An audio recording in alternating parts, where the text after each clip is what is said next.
Hey. What? I got an idea for the intro for the podcast. Okay. Check it out.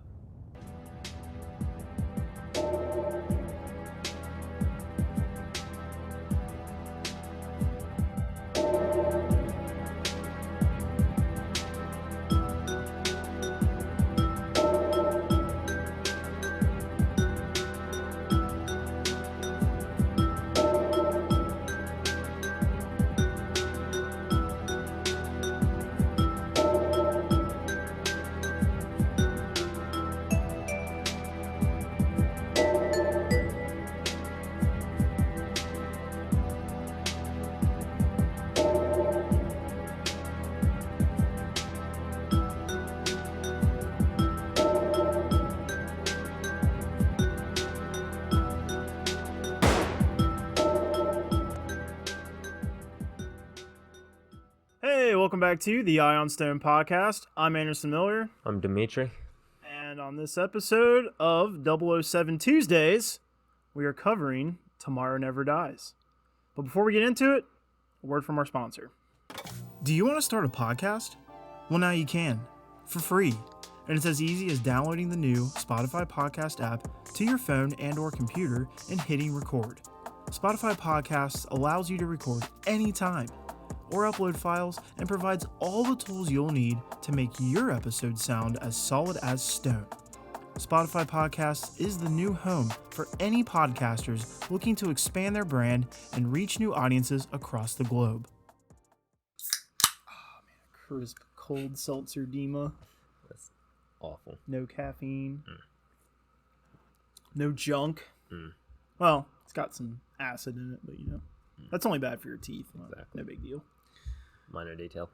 Anyways, all right. So yeah, on this week's episode, we watched Tomorrow Never Dies, which is the second installment in the Pierce Brosnan run of James Bond. And I don't know, it's a good movie. It is. It's a good movie.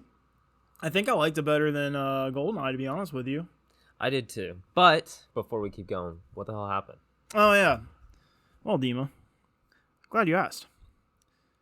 Agent James Bond 007 is on a mission which includes a media tycoon, his former lover, and a Chinese agent. Elliot Carver wants to complete his global media empire. But in order for this to work, he must achieve broadcasting rights in China. Carver wants to start up World War III by starting a confrontation over British and Chinese waters. Bond gains the help of Wai Lin, and on his quest to stop him... Oh, wait, sorry about that. Blah, blah, blah. Bond gains the help of Wai Lin on his request to stop him, but how will Bond feel when he meets up with his former lover, Paris, who is now Carver's wife? Dun, dun, dun! Spoiler alert! I repeat, we are spoiling the movie! Okay. So, I guess we'll start with the ratings. I've gone up 0.3 since last week. I am at 3.5 out of 5 stones. I am too. Oh, nice. Okay. I was thinking about that earlier today. I was about what my rating was going to be, and I was like, you know what? 3.5 it is. So it's a good movie. Yeah, I was gonna say I actually enjoyed this a lot more. I should get my notebook out, my handy dandy notebook. Oh, what does that remind me? We need to be like Blue's Clues, Clues and have like music for things. Like Jordan stands up, I'm gonna take a wet piss, and we got like some music playing, or I don't know why he says that. Anyways, all right. But yeah, I mean, look at this. Right now, let me show you this compared to GoldenEye. Right, we got a drastic. I mean, I'm writing a freaking novel over here, and I have a lot more check marks. Where last week I had predominantly just X's. A lot of negatives. Now, don't get me wrong. I have a lot of things about this movie that I was like, what the hell are they doing? But I'm starting to learn. I think that was part of the Pierce Brosnan era's charm. So I'm appreciating these things for the most part. Some of them I'm just like, nah, they shouldn't have done that, or someone wasn't paying attention. But anyways, So before we get into the negatives, we'll start with the positives. And I'm going to try to be a little bit more organized about this. I'm going to try. So I'll try to go through the movie and what's happening and talk about positives and then go back and talk about negatives, or should we talk about positives and negatives as we go? I'd say as we go. I mean, so just mix them up, mix it up, like a bag of chips. Yeah, we'll end up figuring out how it's going to mix, go after we start, because nothing usually goes as planned. That's atrocious. But I probably still would have ate that. Oh, sorry, sir. No, I'm filth. Like, you're doing the right thing. You shouldn't. I'm always that guy that just, I'm like, well, it was in a sealed bag. It's probably okay. Literally, the ends like, are off of it. They probably had a rat just fucking the shit out of it on the conveyor belt. Anyways. I mean, I can go dig it out for you if you like. I was going to do that after we're done. No, I'm kidding. Yikes. I'm down bad, Dima. I see that. All right, now, the start of the movie, I hate to say, is an X. Negative. What was right the off. Start? Oh, Russia. Or the missiles and all that. I have something positive to say about it, but yes. I literally wrote Russians again, question mark, X. It just felt like, okay, GoldenEye continues. But here's the cool thing about the beginning. The way it plays out, you know, we see... Here's one thing I do like about the beginning, like, a lot. I should have put a check mark for this. We see M, and we see, you know, the MI6 headquarters and Bond all working together. Yeah. Right? Which is kind of rare for Bond. Bond is usually out there just a leaf in the wind that they're trying to figure out where he is and what he's doing.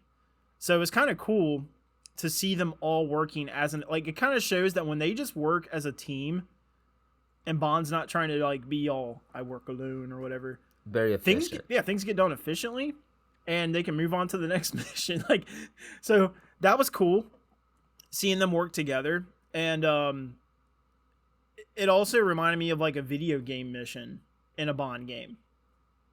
Or even on, like, a Call of Duty mission or something, you know? Like, yeah, it did. It really had that, like, video game feel to it. So that was cool.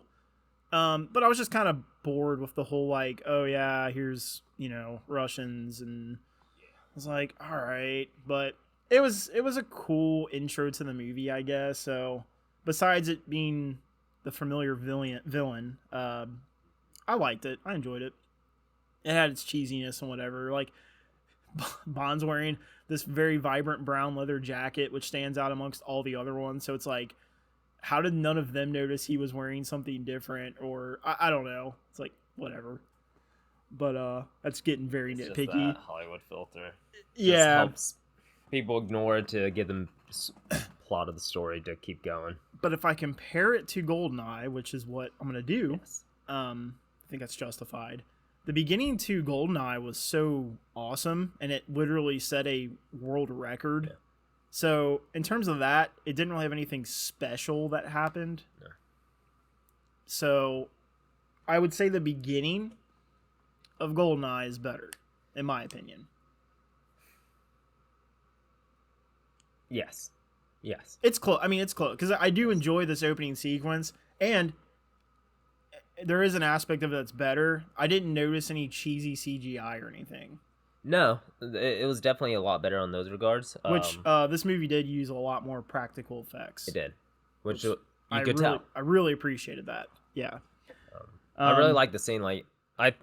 Because what made me consider that the first GoldenEye was better when I was thinking of the scene in the beginning was specifically when he was in the airplane getting choked out by the dude who was unconscious in the back, and he ejected his seat when he was under that other airplane and took out the airplane above him.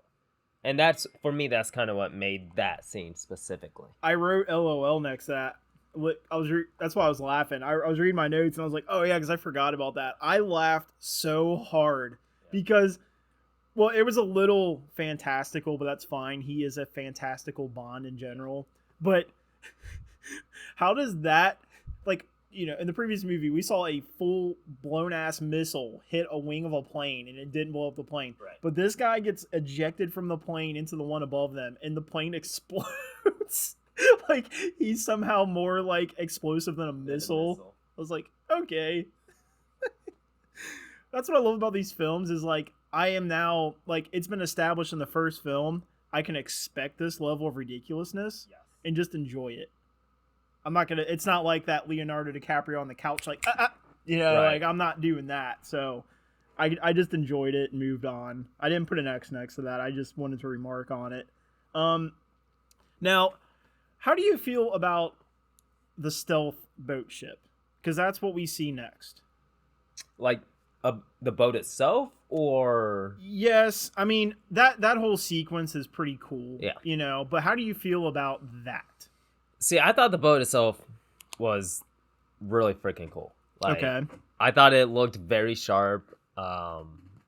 It was really like the perfect look for a Bond villain, in my opinion, because it was dark.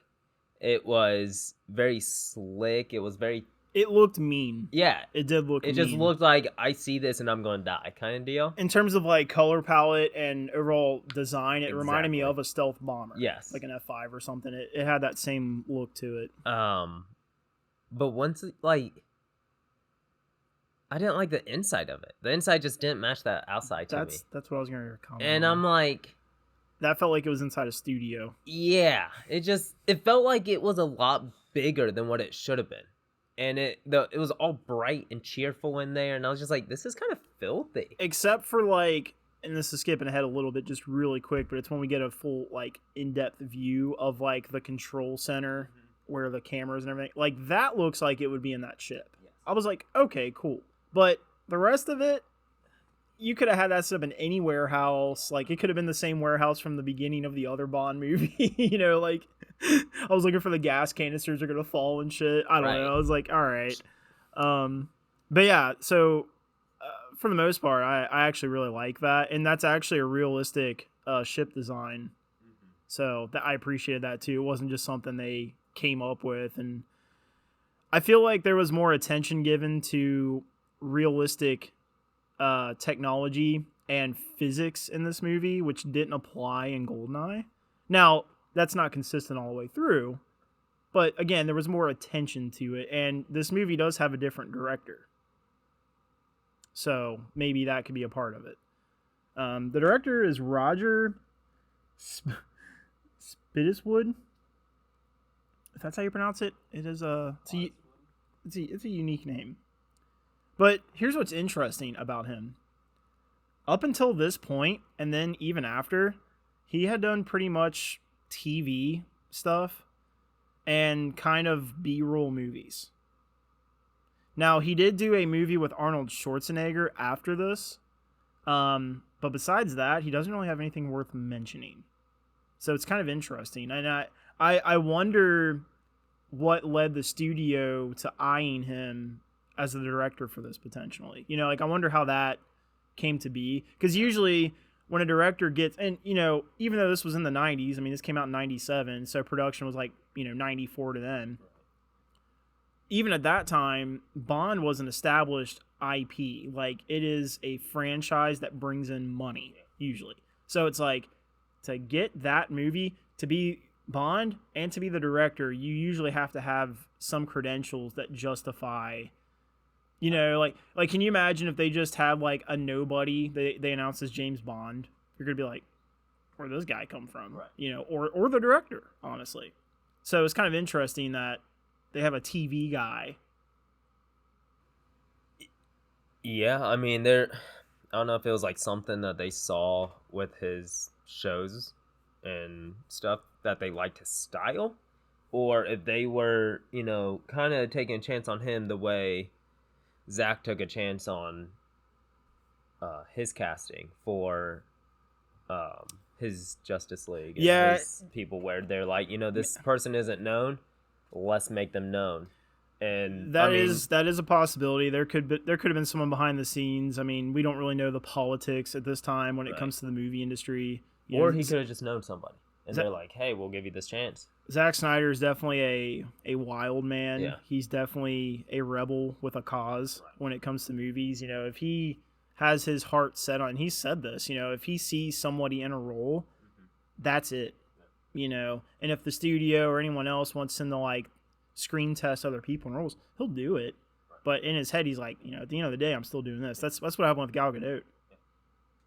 So I just think that's pretty fascinating. So maybe at the time, somebody was like, hey, this director, I think he'd do a good Bond movie. And I gotta say, I didn't really have decision. I didn't have any issues with the directional decisions at all. Like, everything was delivered the way it should have been. Everything was convincing. There wasn't anything that I was like, kind of jumping ahead a little bit. Like when they're in cars, it wasn't like in GoldenEye where you can tell the vehicle isn't moving and there's a screen around the car, and you know what I mean. Like it was pretty much convincing, and they even did something that we still do in movies today, which is like, if you're going to have scenes inside a vehicle and you're going to have a screen showing a background, you're also going to cut to outside shots of the vehicle and have at least a similar looking background to where it would make sense that like, okay, 30 seconds ago, I'm sure like those buildings and shit we saw were in this little town we're driving through, so they kind of did a nice like mix up. So it really sold it. Things were sold better in this movie. It was. And yeah, so this director did a good job. Honestly, it was sold from every aspect. I think Pierce did a better job in this movie than he did in the first one. He really found his groove with James Bond. Yes.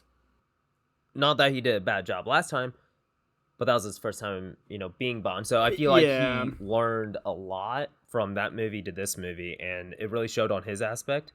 But I mean, he's not the only one. They have other.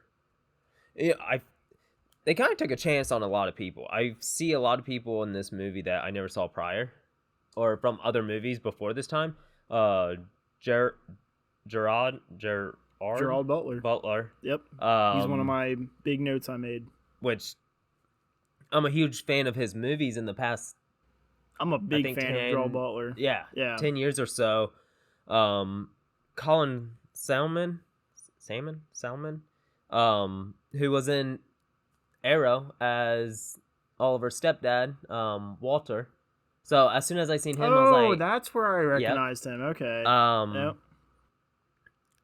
But I mean, everybody did a very good job all the way around. Judy really brought him to life in this movie. I mean, she did a good job in the original, but here, like Pierce, I feel like she really, took over that role more and really learned more about the character itself, and was really able to learn from the first movie. And they just all around, this movie is just a million times better than GoldenEye. Yeah, well, to touch on something you started off with, I guess you just continued with it that whole time. Everything felt a little bit more polished. Characters felt more developed in this film. And I think I said the last episode that I was hoping in this movie we would see Bond a little bit more polished and established, which we definitely get that feeling. His hair looks a little slicker. His suit fits a little tighter. Like he just the one-liners are definitely on point. He doesn't miss a beat with those. Okay, I've been on here trying to find what is the HMS Devonshire. That's the ship's name, right? That goes missing in the beginning. That's what I've been on here trying to find, and I can't. I have it written down, and I hate to say it, I can't. Sometimes in this notebook, I'll be like watching the movie and just writing without looking, and I can't read my handwriting sometimes. Devonshire. I think it's what it is. HMS Devonshire. Sounds right. The initial ship that goes missing with the missiles on it. Yeah. Because that's what Gerard Butler was on. Yep. He was the lead seaman. That's where his cameo was. Mm-hmm. But, so, the drill. I put that in bold letters. I thought that drill was really cool. Yeah, it was definitely a different take on anything I've ever seen in any other movie. The mechanics and everything actually made sense. Yeah. Because something like that would honestly move forward just by its design, and having it underwater. I was like, that's cool. Like everything about it made sense to me. It wasn't just like some like Hollywoodized like ship destroyer with no thought put into it. And spoiler alert for the ending, but like I was like, man, it'd be cool to like see something else with that. And we did. Oh yeah, we'll get back into that. But so yeah, I put that drill. I was like, man, that drill was cool. I think the whole plot line of this was a really cool idea where, they really took it and made it a very political movie. Oh yeah, well that's why I was bummed about the beginning with the Russians. Yeah, I was like, not the Russians again. But when I realized that was just an intro, right, and we're doing something totally different, I was like, yeah, cool, man. But the whole fact that the dude is, with the stealth shit, he's using that to create a war with people, with who was it? England and China. Yeah. And he was playing both sides of that to make them think that they're attacking each other. But he's doing it for views, for his magazines, his TV, his networking, and all that other stuff. And it's just one of those things where I think that was a really cool take that they did with it, because it wasn't like obnoxious, and I didn't see that. I was like, oh, here we go, politics in another movie. Yeah. Because of the way they did it, it was very political, but at the same time, it wasn't like it wasn't like actual politics being involved. More so of a dude who's just wanting the clout. Yeah, and it was like politics, but they were implemented in an industry.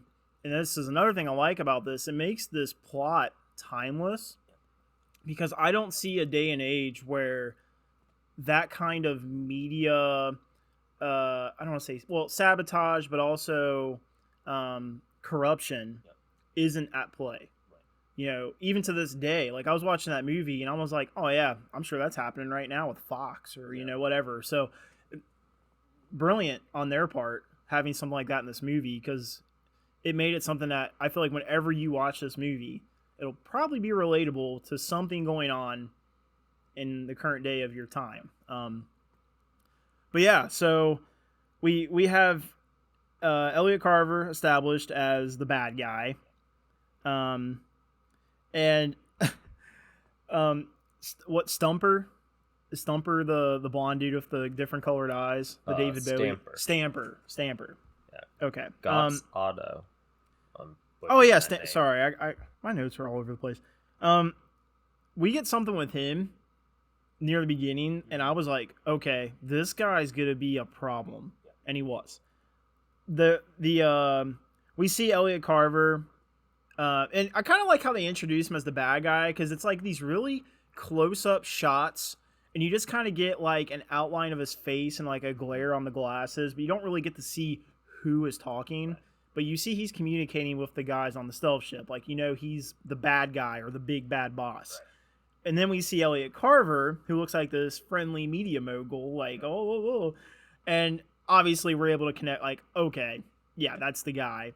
But I like how they kind of try to separate the two in the beginning, as if almost they could be two different people, But then we see him communicating with Stamper, and he freaking mows down. I think there's like 17 survivors floating in the water from the ship that they took.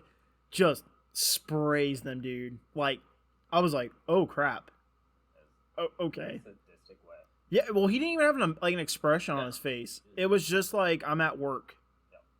And I was like, this guy's got issues, man. Like, So, I liked him as a, I talked about in the last episode, classic Bond movies always have, like, the bad guy and his right-hand man. Yeah. And I definitely like him better than Xenia Onatopp. Yeah. And it's not like a sexist thing. No. Stamper could have been a female. It's just what the character is all about. Yeah. We don't need someone who's orgasming when they kill somebody. No, if you ask me, that was kind of sexist, because they were trying to sell sex through the woman who's like the right-hand man. It's like, no, she could have just been a badass, right? Why couldn't, so I actually have the opposite mentality of this whole thing. So I appreciated that we just had a right-hand man to the bad guy that's just ruthless and doing his bidding, without remorse. I almost had a problem with Stamper at the end, though. Yeah, I do. I feel like they really nerfed him a little bit. Like, Yeah. Because I felt like he was here in the beginning, like you said, just with no expression, mows them down. And then by the end, he's like, I just feel like he's almost a whiny little bitch. Yeah, he kind of had this arc, and maybe it's realistic to a degree, because we saw this in the first movie, how, like, you know, the people that work for the bad guy end up realizing they're too much, or their ideas are, like, beyond making sense, and they turn on him. And that didn't happen in this film, which I'm glad, but I feel like it was more of, like, they could tell things were falling apart, and I felt like a lot of different aspects of his organization were just kind of getting lackluster. You know, like, for example, jumping to the end really quick, when Wei Lin is on the ship with Bond when they're infiltrating it, and he yells at the camera guy because he's just sitting there like this, and he's like, "What the hell am I paying you for?" Yeah. Like, he's not even looking at the cameras, and I'm like, I think that was intentional. Yeah. I'm sure somebody was like, I think everyone's going to be kind of getting fried on this guy, you know? Like, he literally fires people on a whim. He's yelling at people. Like, I wouldn't want to work for him. I wouldn't be enthusiastic about it. I'd be like, all right, I'm on this badass stealth ship. I'm going to sit here. Like, in today's day and age, I'd be on my phone, you know? Like, I wouldn't be looking at those stupid cameras. Like, I just thought that was funny. But I think that might be why Stamper started to, like, kind of come down off his high horse. That makes sense. Because I literally wrote, that was one of my first big notes. Stamper is a unit. He is. Was. R.I.P. to Stamper. Yep. But, all right, so anyways, back on track. I like Sassy M in the beginning as well. When they're in the car. Which, there's so much to unpack there. What did you think about Moneypenny? I don't remember who Moneypenny was. She's the one driving the car when they pick Bond up and, like, debrief him on what's going on. And so here's what happens. M assigns Bond to the launch party for the satellite. And I'm kind of jumping some stuff. I have an issue with these movies where it's like you have the prologue and then you have the entrance music and then it plays all the cool graphics and whatever. And then the first act just kind of drags. It does. So, the first act in this was kind of like GoldenEye. I was just kind of like, okay, whatever. We're introducing people, blah, blah, blah, blah, blah. Well, actually, does Q give Bond the car before he gets picked up by M? No, it's after. It's out. Okay, that's how I wrote it down, but I was just making sure, because sometimes I get a little jumbled. Because she was talking, she handed in the packet and was like, so-and-so would have my head if he knew I was looking into him or some shit like that. Yeah. And then he ends up meeting with Q and gets the car and is like, well, let's see how she is with my touch or whatever. Yeah, okay. All right, cool. Yeah, so I was just making sure I was keeping on track here. So yeah, Bond gets picked up, and you got M in the back seat with him. Moneypenny's driving, and she's debriefing him about Carver, the ship that went missing, the signal they received. They traced it back to Carver's organization, blah, blah, blah. And then she informs him, and I actually really like this for a plot detail. I thought it was brilliant. She informs him that Carver's wife is a former love affair of Bond's. I was like, ooh, that's a nice little touch. And I can confirm that's the only time in a Bond movie to this day that's been established. No other Bond villain has had a wife. So they made that decision. And I think that's smart, because it's like Bond's known for, having all these love affairs. Right.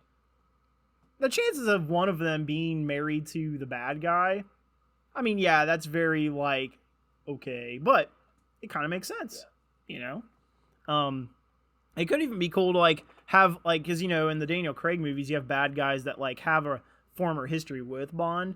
It could be cool if one of them intentionally married someone Bond, you know what I mean? That could be a cool thing to play off of, too, as a mind game. But Carver's unaware of who Bond is. Right. So that's not this movie. But still, when she said that, I was like, oh, that's interesting. But she says, he says, I doubt she'll remember who I am. And she says, remind her, pump it into her. pump it into her. And then That's so Moneypenny obvious. turns toward him and says like, and something about like pump hard or something like, you'll see how hard you have to pump. I don't know, just something like really. And then Bond's like, if only I could do that with you or something. I don't know, but I don't even remember that. Him and Moneypenny have this thing through Bond movies where like he always wants to do something with her. Like she's always played by like an attractive actress or something that flirts with Bond, but she works for the agency. She's all about the job. Yeah. So it's like they had that little back and forth, and I don't know. I thought it was funny. But anyways, I pump it into her. Just so filthy. I'm telling you, for movies that are like marketed toward children, it's like It's a lot of some of this gets pretty subjective cheeky, adult. man. It's like, geez, all right, yeah, pump it into her, Bond. And he does later. Now, so yeah, so she assigns him to go to the satellite launch party. Then he meets up with Q, which we have in every movie. You know, he's got to meet up with Q, get the gadgets in the car and all that crap. I am a huge, because usually Bond drives an Aston Martin. Okay. I'm a huge fan of BMWs. Especially there's like 90s models that I was just like really into when I was younger. So the BMW 750, I was like, that's a nice car. It's a nice car. But I like the whole like back and forth of Q and Bond with the insurance, and he's going over the coverage. I was like, you know, it's a kind of corny thing to have in this movie, but it kind of makes you think about like all the things that Bond doesn't worry about. Right. Like he just dresses nice, he drinks, he gets the bad guy, he gets the girl. That's his job. That's all he worries about. And then you've got all these other people in the background worrying about like when he's blowing shit up, killing people, destroying vehicles, whatever. There's insurance coverage. There's people working in city halls and shit wanting answers. Right. Like, you know, like, so it was funny to like have that suggested, like, hey, you know, Bond, you know, like Bond doesn't care about that. Like, get that out of his face. He doesn't care. Now you say like fire protection. He's like, yeah, probably. Yeah, probably. But it showed the realistic side of it, because and that's at the why- end of the day, like if Bond was a real person in today's world, that is what they would be worried about behind the scenes. Yeah. He wouldn't care because it's not his job. But like you said, people up in City Hall and shit would be like, okay, why is this car in flames? Yeah. And why wasn't it covered? Well- So he's just like, cover it. Well, what I appreciated about it as well is like it kind of makes you realize, you know, with this being a fantastical world they're building with this Bond series, it's very easy to not think about these things. Right. You know, like the common streetwalker that's getting smacked by a car that Bond's ramming out. You know, like that one person has insurance. They're gonna have a lawyer. They're gonna be suing the city, and so you know, like there's so many things that come from that. And everywhere he goes, there's explosions, there's death, there's destruction. You know, it's like, that's a lot, man. I mean, he took that car and freaking ramped it through the wall into that restaurant or convenience store or whatever. Yeah. You know damn well somebody either got killed and or injured. And He doesn't even think about that's No, my he point though. doesn't. Like they've established basically a platform in which he can just do his bidding and not have to worry about this crap. It was funny because like he even laughed afterwards and then went back to business. Like he thought it was funny it happened. Yeah, and it actually puts him at an advantage over most of his antagonists in movies, because they're usually in a position where they have to cover up their tracks. Right. Where he doesn't worry about that. He's got a housekeeping, you know, crew. Like he's good. But like, you know, Carver, he has to use his, you know, media outlet Right. to change up the narrative, to sell to people why something he did that's bad wasn't by him, it was by this or that. You know, Right. like he has to put some extra work into what he's doing. So Bond's got it kind of made. He does. And and that's what was funny, because that was just like a minute and a half of dialogue. Yeah. But it made me think about so much that I don't think about when watching these movies. And I don't either. I mean, any movie I'm watching, usually I'm not thinking like, oh, that person would be suing that person, until they make it apparent, and then it's like, oh yeah, that is something that somebody would have to think of and get taken care of for him. I can't confirm this because I couldn't find anything on it in my research, but I almost wondered if that was added, because you got Q asking about insurance, which he usually doesn't do in the movies. They actually destroyed, totaled 15 of those BMW 750s for this movie. 15. So I almost wonder if that was them kind of making a joke, a very on the nose reference about something that realistically was needing to be worried about, because they went through 15 of those cars. That explains the $110 million budget. Yeah, isn't that interesting how the first movie was 60 million, and and now this one is a little over what the norm was. Right. So, like I said, GoldenEye was a hit. It was a hit, definitely. In that time period, we definitely would have had a different not to jump back a week ago, but we'd be having a different conversation. We did this in that point in time. But no, I mean, this movie though, it was really cool to see, because it was obvious that Bond and Paris had a very intimate relationship. He had feelings for her other than I want to sleep with you and that's it. Yeah. And what they decided to do with Paris was a very it really showed Elliot's sadistic side. He had her killed just to frame Bond. Yeah. And I think that was a very intense decision. I have something to say about that scene, but we'll get back into that. I have to go back to the car. I love the remote control aspect of it. Yes. And I'm actually playing, for anyone who follows us on Twitter, I'm playing Batman Arkham Knight again. And that's a cool thing with that game, is the Batmobile, and you can actually control it without being in it. So when that happened, I was like, oh, dude, that's so cool, because that's being implemented in video games in modern day. So again, it was ahead of its time. Kind of goes back to how these movies can't help but inspire video games, yes, even if it's not in their own IP. Right. They just inspire these ideas. Really cool, and he uses it well later. Yes. And I have a gripe about the cell phone, but we're going to get into that. Okay, so I have an issue with this satellite party. Are we supposed to believe that Elliot Carver knows? There's definitely probably 200 people there at least, right? It's packed. Are we supposed to believe that he knows every name that's on the guest list? No. Because when Wei Lin gets introduced, she's just awkwardly standing behind Bond, right? Yeah. And you could tell, Elliot doesn't care about Bond. He's like, oh, great, another banker. Yeah. But then he sees, this Asian girl, and he's like, who are you? Doing that whole thing. And he's like, I don't believe I saw your name on the guest list. I'm like, okay. I don't know. It just really bothered me. I was like, oh, that's how you're going to make a move on her? You're going to say, I didn't see your name on the guest list? Yeah. I don't, that just really bothered me. It felt like just a writing issue, honestly. They're like, how can he, move forward in conversation with this girl upon meeting her? And we're going to pick that. Oh, I don't recognize your name from the gust. Dude, I can barely remember someone's name that I met 10 minutes ago. You know what I mean? I was talking to my neighbor whose house is behind mine, and first time meeting him officially. After we shook hands and he told me his name, I forgot his name. That's what I mean. Sometimes... Nothing personal. I'm just awful with names. There's no way I'd remember somebody on the guest list of random people coming. Well, and here's my issue with that.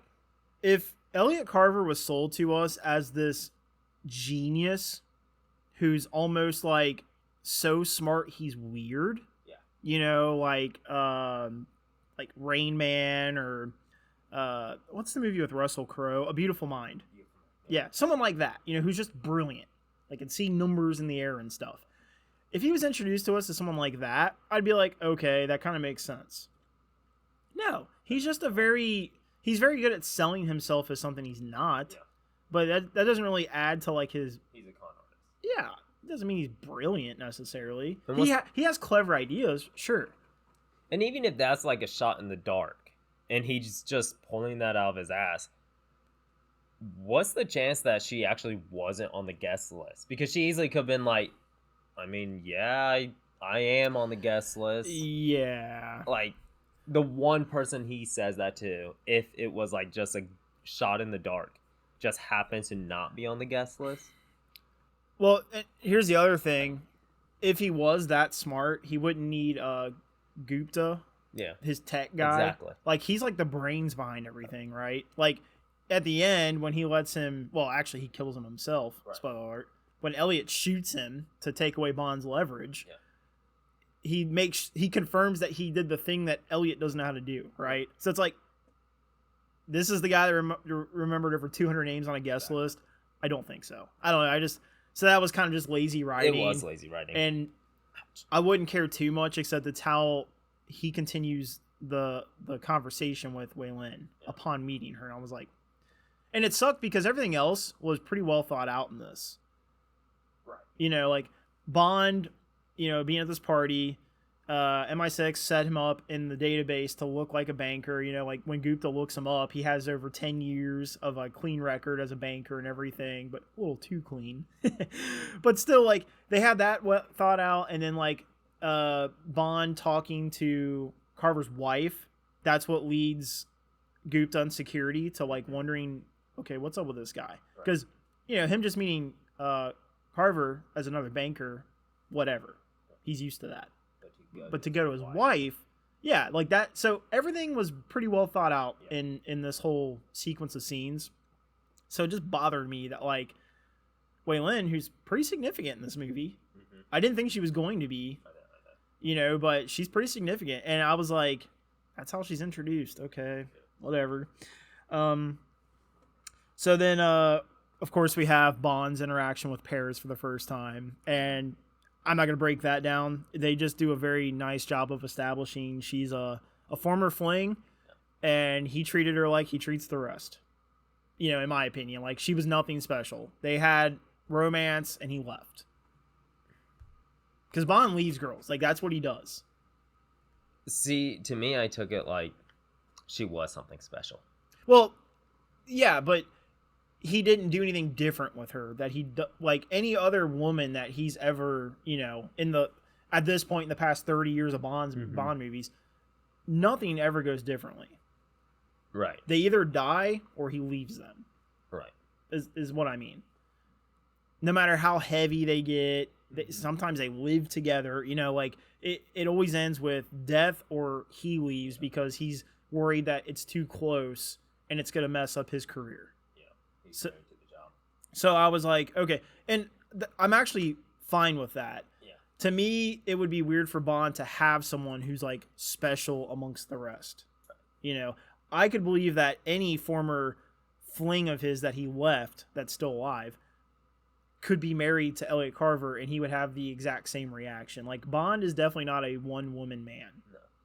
In the same movie, he's already getting attracted to Wei Lin, right, just a couple of days later after his love dies, so it's just like, he is not a one-woman man. But they did a good job of establishing that. She slaps him, he plays calm and cool, and then they have their, like, back and forth. And I actually like the conversation because later, it's what lets Elliot know she has slept with this dude before, because she makes the comment about, do you still sleep with a gun under your pillow?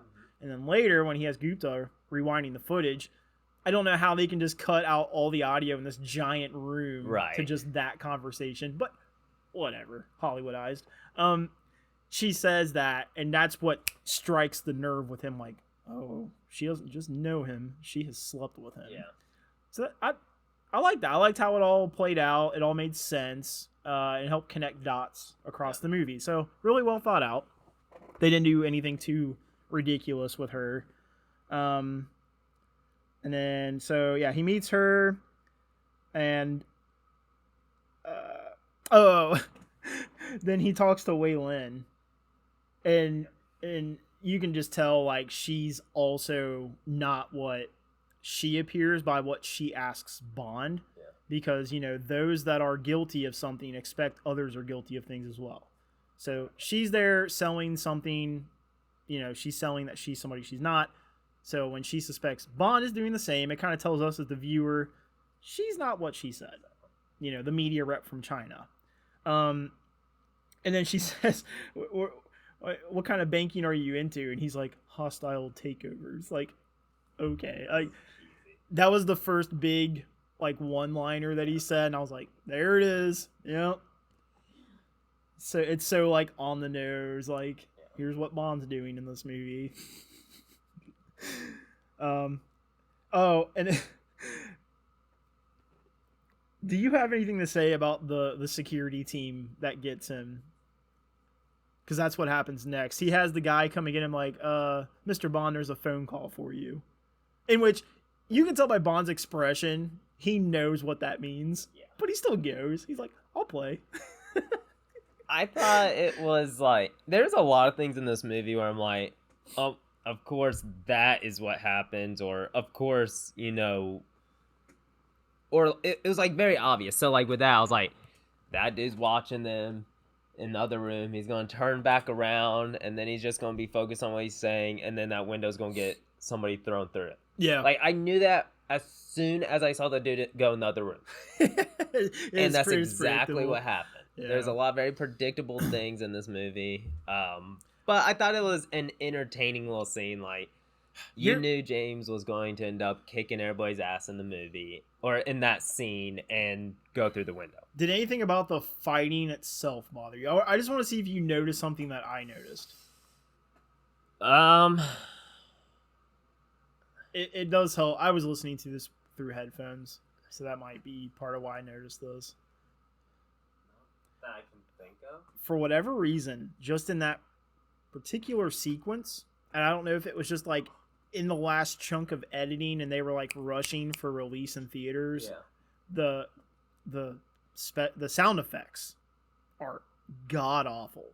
Are they? Yeah, one of the guards goes down and Bond kicks him in the ribs, and it sounds like someone took like a carton of eggs and just went like really close into the mic, and they didn't like edit it down or anything, and I was just like that doesn't even sound like what would happen from that kick. Yeah. It would just be like a like just a thud. It wouldn't be like a right. Like it almost sounded like ribs were like falling like dominoes, like from that kick. I was like, okay, and it wasn't even like a big kick. Yeah. It was a very like a soccer ball kick, maybe, if that. But yeah, the sound effects now, it's the only part in this movie I was like, cheesy sound effects. Just really cheesy sound effects. All of them were bad. Some of them had that like pow sound like you would hear in the early Batman show. I just needed the words to pop up on the screen. I got a pretty big gripe at the beginning of the movie. I just thought of it. Oh, okay. James Bond, who is supposed to be the baddest motherfucker around. Like, if he shows up, he's gonna win in the end. You already know it. You see him, he's gonna win. He's a very intelligent man, though, at the same time. Mm-hmm. Why in the beginning of the movie does he hit the dude in the face with I think it was the pilot helmet, maybe, or maybe his fist, knocks him out, and then leaves him back there without killing him, for him to be able to wake up and then almost kill? Why would he do that? Like, I just feel like that was very like unnecessary, just for them to get a little bit more screen time with that scene. I don't think it was intentional. Well, let me rephrase that. It was intentional, but I think it wasn't something that should have been in the movie, because it is consistent. It actually happens a few times. Yeah. And one time later, which we'll get into with Wei Lin's headquarters, that really bothered me. It's one of my biggest gripes. But anyways, so no, I'm glad you brought that up, because we're going to get into that. So we cut to Bond escaping or whatever. Yeah. Right. And the power gets shut off by Bond to the whole thing, and Carver is just irate, man. Like, he was giving this speech to the whole world. Yep. He's embarrassed. He sees that I don't know her name, the blonde assistant that he's always speaking to. But Professor Inga? She's a professor? I think so. Dude, he treats her like an assistant. If she's the one, or like the the PR one in lady? The one in the white power suit that's always walking around with like a clipboard and stuff, and like he just barks orders at her. Might be the PR lady then. Yeah, maybe that's what she is. That can make sense. That would make sense. He fires her. Like, yeah. She's one of the first people he sees besides his henchmen, security, whatever they are. And he's like, "What's going on?" She's like, "I don't know, sir." And he's like, "You're useless. You're fired." Yeah. I was just like, "Whoa, okay." Like, something otherworldly is going on right now. Right. But because she doesn't know what it is, fired. Gone. Like, dude, you want to talk about establishing a work environment? Like, that's what I mean, man. Like, if I'm the guy sitting in a chair, like, watching the monitors, I'm like, you know, like this dude's gonna fire me if one of these things glitches, you know, like. Anyways, I'm sure the benefits are good. That's why everyone sticks around. He's got a great 401k plan. So yeah, he fires his assistant. Okay, and then after the escape, obviously he talks to Paris about like he knows something's up with Bond, right? Like he just knows, and he's like connecting anything that went haywire to Bond being there. So he's talking to Paris about it, and she's still playing dumb, and he's like, "You're a terrible liar." So next thing we see, you know, we got Bond just chilling at his hotel room. He's got his shirt on, but he's drinking. He's just chilling, waiting. And I kind of like that they did something interesting with this. It wasn't just like, you know, they cut from her talking to Elliot to her showing up at the hotel. We see Bond get to the hotel, relax, start drinking, and he's just sitting there staring at the doorway. And then we go to that, and we're like, why is Bond just staring at a doorway? You know, like, so that's kind of cool how they did that. And then we see like, oh, he knew Elliot was going to send somebody, you know, and he sends her. And of course that leads to them within a matter of a minute, you know, having intercourse. Were you sold on their chemistry? Because I was not. On Paris and Bond? Yes. No.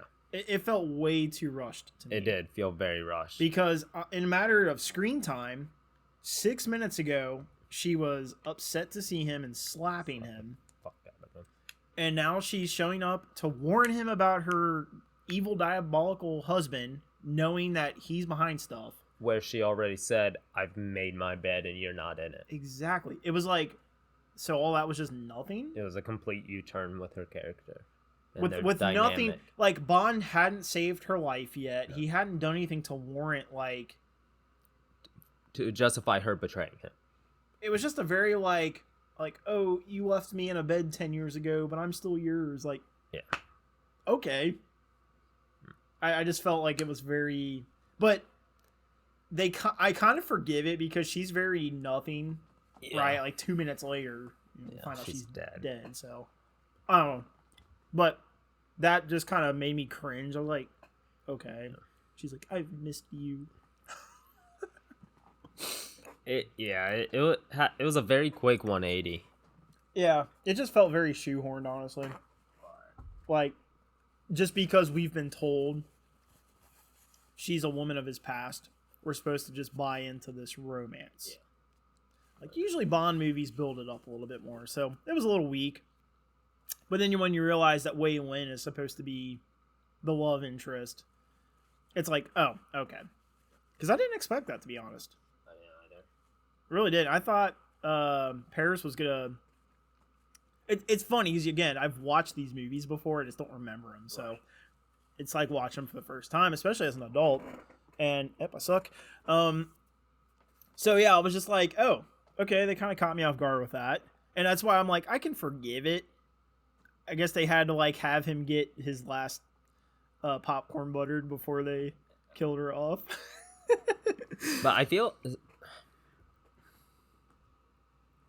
now I can understand why they did it in the sense of there always has to be a love scene in a Bond movie. Yes, But I feel like Elliot sent her there to do exactly that. And with the idea of, yeah, I'm going to kill her, send this guy to kill her, to frame Bond to get him out of the way. Interesting. I didn't think about that. So you're saying Elliot guessed that would happen? Yes, because Bond goes, oh, you're the one he sent. Or I wasn't expecting him to send you or some shit like that. You know what? That makes sense. I didn't think about that because then later, when Bond returns to that same hotel room, we see Stamper up on the roof, and the guys are on stand. Like they knew where he was, and they probably were there. Like they probably followed her initially, and that makes that all kind of make more sense. Yeah, which I didn't think about until just now. No, it makes sense though. I agree with you. So, but I feel like that. Otherwise, it wouldn't have made sense. Like, why would she be in his bedroom? And if why would he have her killed, and then placed in Bond's bedroom? Like, I feel like that would have just been like, okay, it was just random that they knew exactly where he was. Yeah, but if he were to send her there in the thought of follow her, figure out where Bond is, and then we're going to go through with this plan. Yeah, well, they do a good job of establishing Elliot as a guy who doesn't really have connections to people on an emotional level. So, like, his wife being expendable makes sense because, his smartest tech guy is expendable, right? Like, the guy who's actually making things happen. So it's like, we get told that later in the movie, but still, we're kind of promised something, they deliver on it later. I'm okay with that. Like, if you got a guy who can just get rid of his wife, that means anyone's expendable. So, like, in that scene near the end, kind of jumping ahead, if Bond's holding a gun to this guy and then he matters, it's going to be like, that doesn't add up. But he doesn't. Right. So, I can believe the wife didn't matter because no one matters. So, I was okay with that. Now, I said I wanted to talk to you about that scene. I don't know if I've ever felt this in a Bond movie up until... Daniel Craig? Daniel Craig, thank you. I don't know if I've ever felt it until his movies with villains. But it happened for me with this movie, and it really surprised me. I got chills in a scene in this movie. And it's when Bond gets back to the room and finds her body on the bed. Mm-hmm. Now, what gave me chills is what the information we're being given in the scene at the same time that we're receiving the fact that she is actually dead. So Bond finds her body, and simultaneously on the TV, the news, and I questioned this at first, the news is saying, blah, blah, blah, found dead in a hotel room, blah, blah, blah. Like, basically describing what Bond is walking into simultaneously. And I was like, that's kind of weird. So I was sitting there like, wait, like, has this already been reported on and it's a crime scene? Or, right. Like, what are we doing here? And then I was like, oh, brilliant. Elliot is this media mogul. Like, he has the power to make this story. This is what they recorded and they're going to air. So he's just playing the recording in this room. I was like, woo, man, like that's next level villain shit. Because then they start talking about Bond. Yes. And it was a self-inflicted wound, a gunshot. And Bond's just like, someone's still here. Like, that was so cool, man. I was like, man, that was good. Yeah. It was well filmed. The camera was really close up. Like, so when Bond comes in, it's like wide shots of the room. Yep. You see her on the bed. You can tell everything around him is like clear. There's nothing he has to worry about. He's cleared the room. And then from there, it's close-ups on his face and the TV in the background. You can't see the room around him. So you're just like, okay, what's going on? You see him like, oh shit. And then when we cut to that, we see the doctor. And I was like, Dr. Kaufman. That was really well done. Like, that's probably one of the best Bond scenes that'll be in this series. Yes. I mean, we'll see when we get to the other ones, but like, that was really well done. It wasn't just like, oh, let's have this villain that's a media mogul. He's a part of this media empire. They didn't just say that. They showed how he can use that power. And not only to control things in the world, but to play mind games. That's what gave me chills. I was like, oof. So yeah, I don't mean to go on too long, but that really got me. I was like, that's cool. That was a perfect introduction for what I've been thinking since I watched this. Dr. Kaufman definitely plays that like I'm very well at what I do because he's very socially awkward. Mm-hmm. And I think it was cool that they called him to try to get Bond to unlock the car for them because they're trying everything and the car's like invincible. And he's like, I'll ask him. And he's like, well, this is very awkward for me. Yeah. I need you to unlock the car.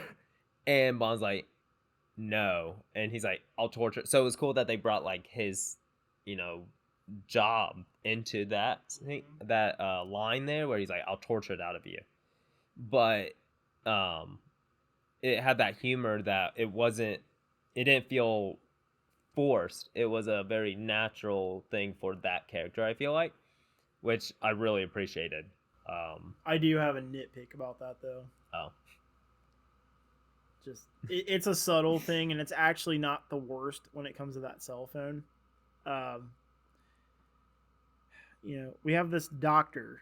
I like just calling him that because that's what Elliot Carver says. Like, we need to send her to the doctor. Yeah. Like who's the doctor? Like, it's this assassin. Like, and I like that he establishes his profession in forensic science and all that. So like, it's like, okay, this guy knows how to cover his tracks. Yeah. He's probably been doing this his whole life. Cool, awesome.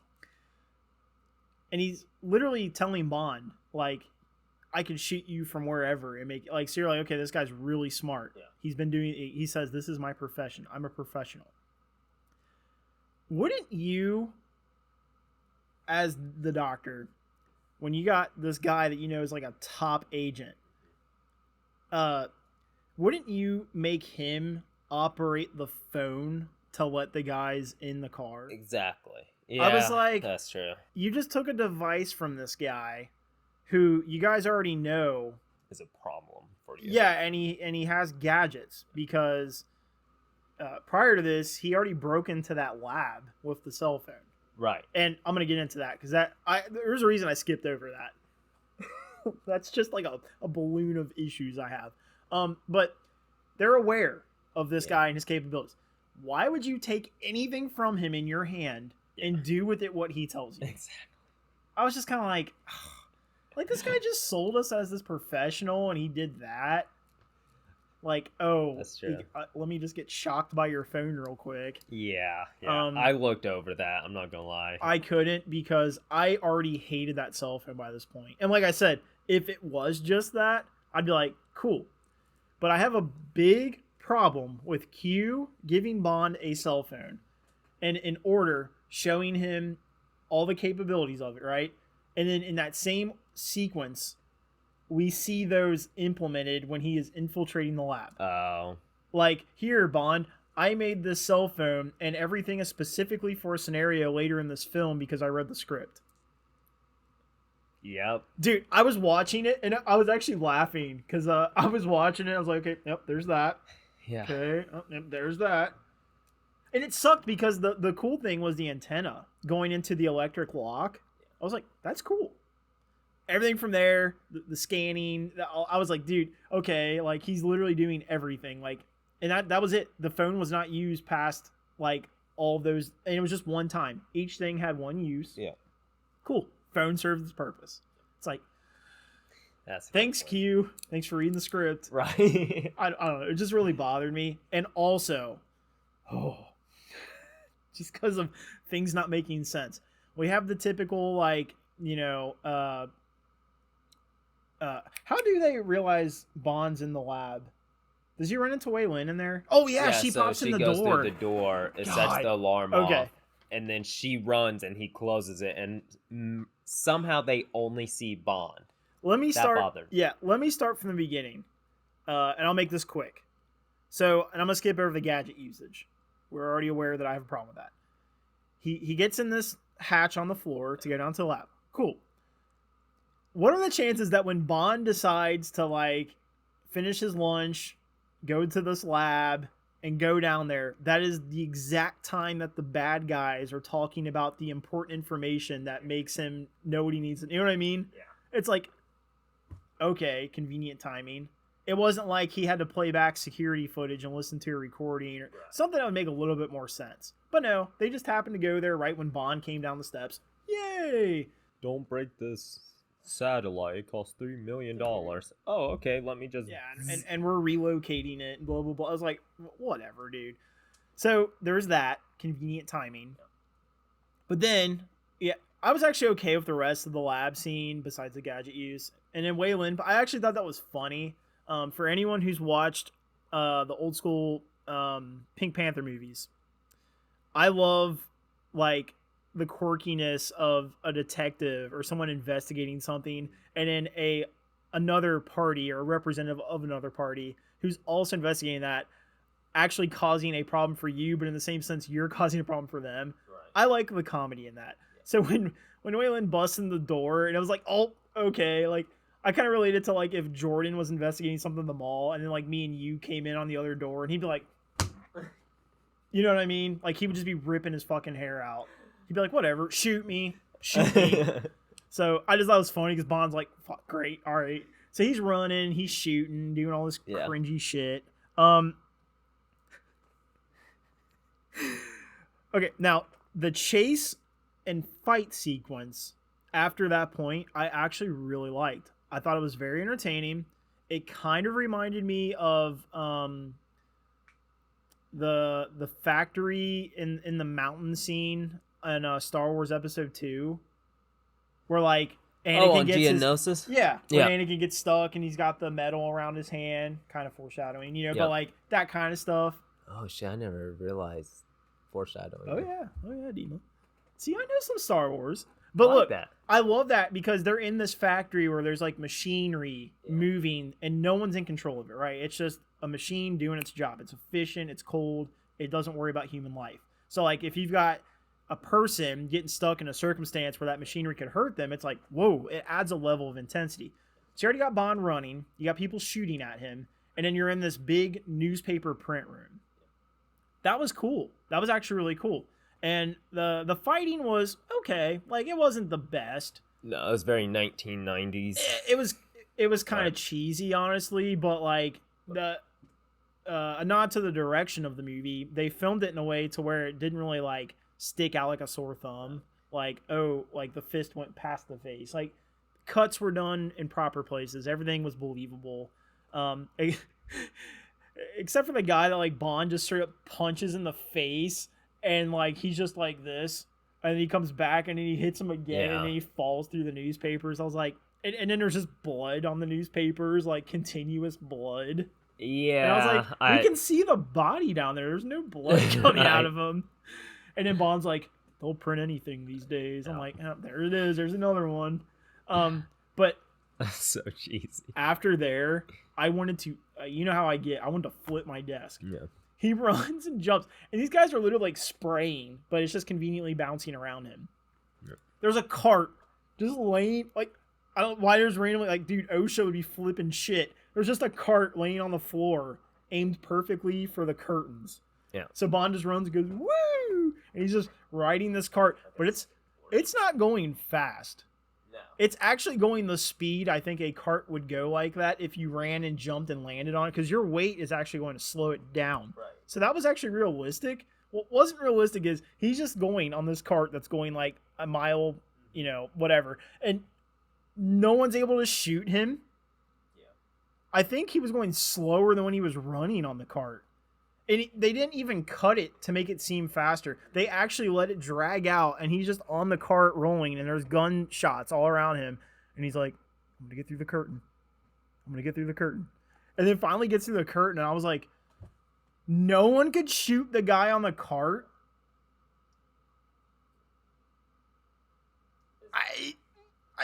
Because on a cart, you can't weave around. You can't, like, like he has a linear path. You could just shoot in front of the cart, and then he's going to go through the path of fire. I was like, dude, that was a terrible... Whoever thought... Like, I'm sure there was an original take where Bond just runs through the curtain. And they're like, wait. It'd be cool if he gets on a cart and rides through it. No, it's a cool idea, but like you said, like it was so obvious that it was barely moving and it's only one direction. You know, it's not like there's a random scooter there where he could turn it or anything like that, or like a skateboard or whatever, some Cody Banks shit. But he does nothing to control the speed or the direction. It's lined up like a rat trap game, you know, like you just gotta have the marble roll into this place and it's gonna go right where it needs to go. Like it is lined up with that chemical curtain. He just goes right through it, and then that stops bullets. I'm not even gonna get into that.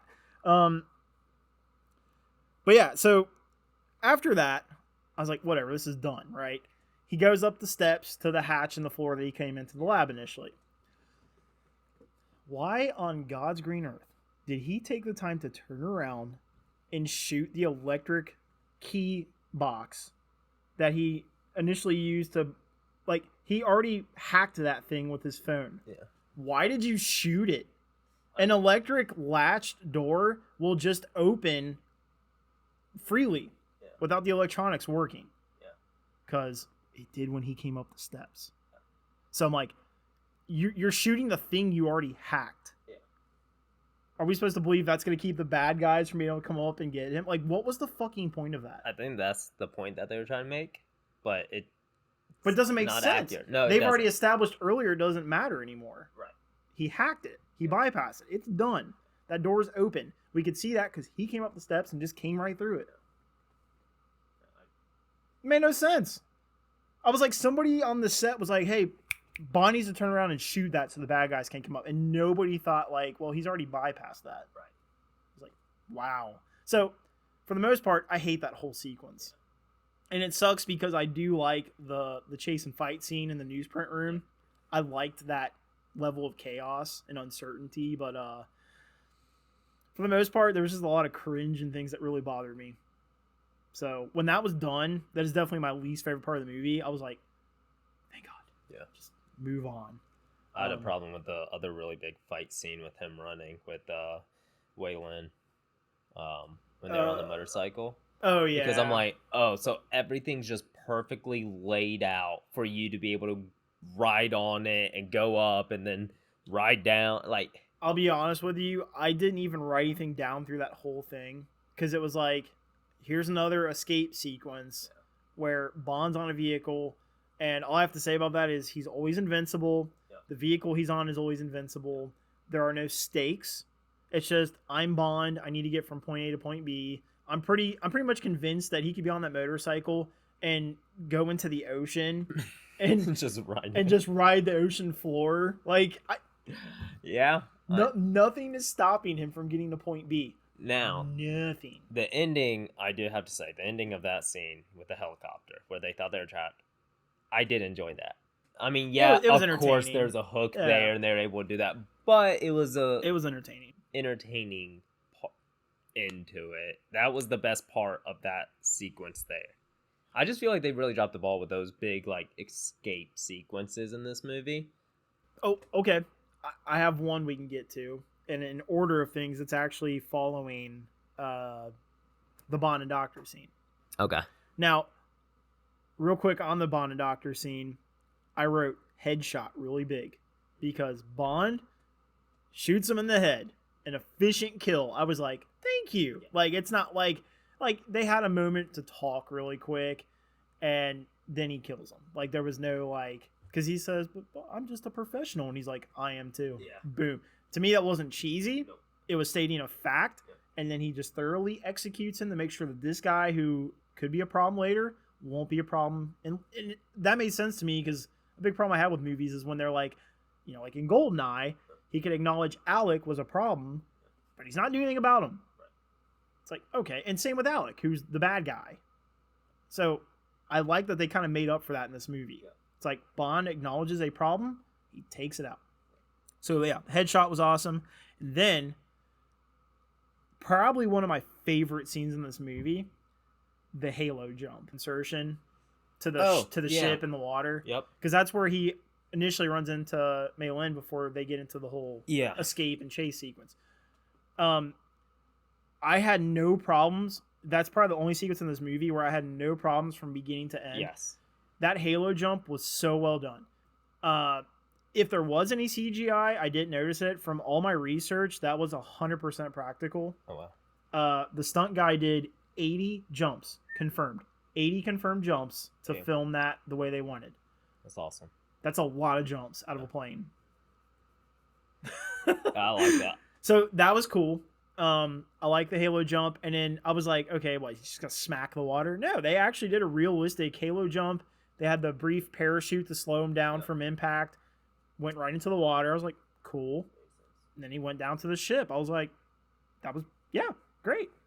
And then again, runs into Waylon, sorry. But what I like is, like, I was actually kind of creeped out because, I have a fear of deep water. Right.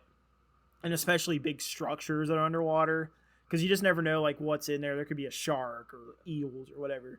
So he's exploring it. It's creepy. It's dark and murky. And then you got, like, dead bodies floating around. And I was like, that's cool. Yeah. I'm glad they thought to, like, add that. Because it makes sense that, like, not everyone escaped.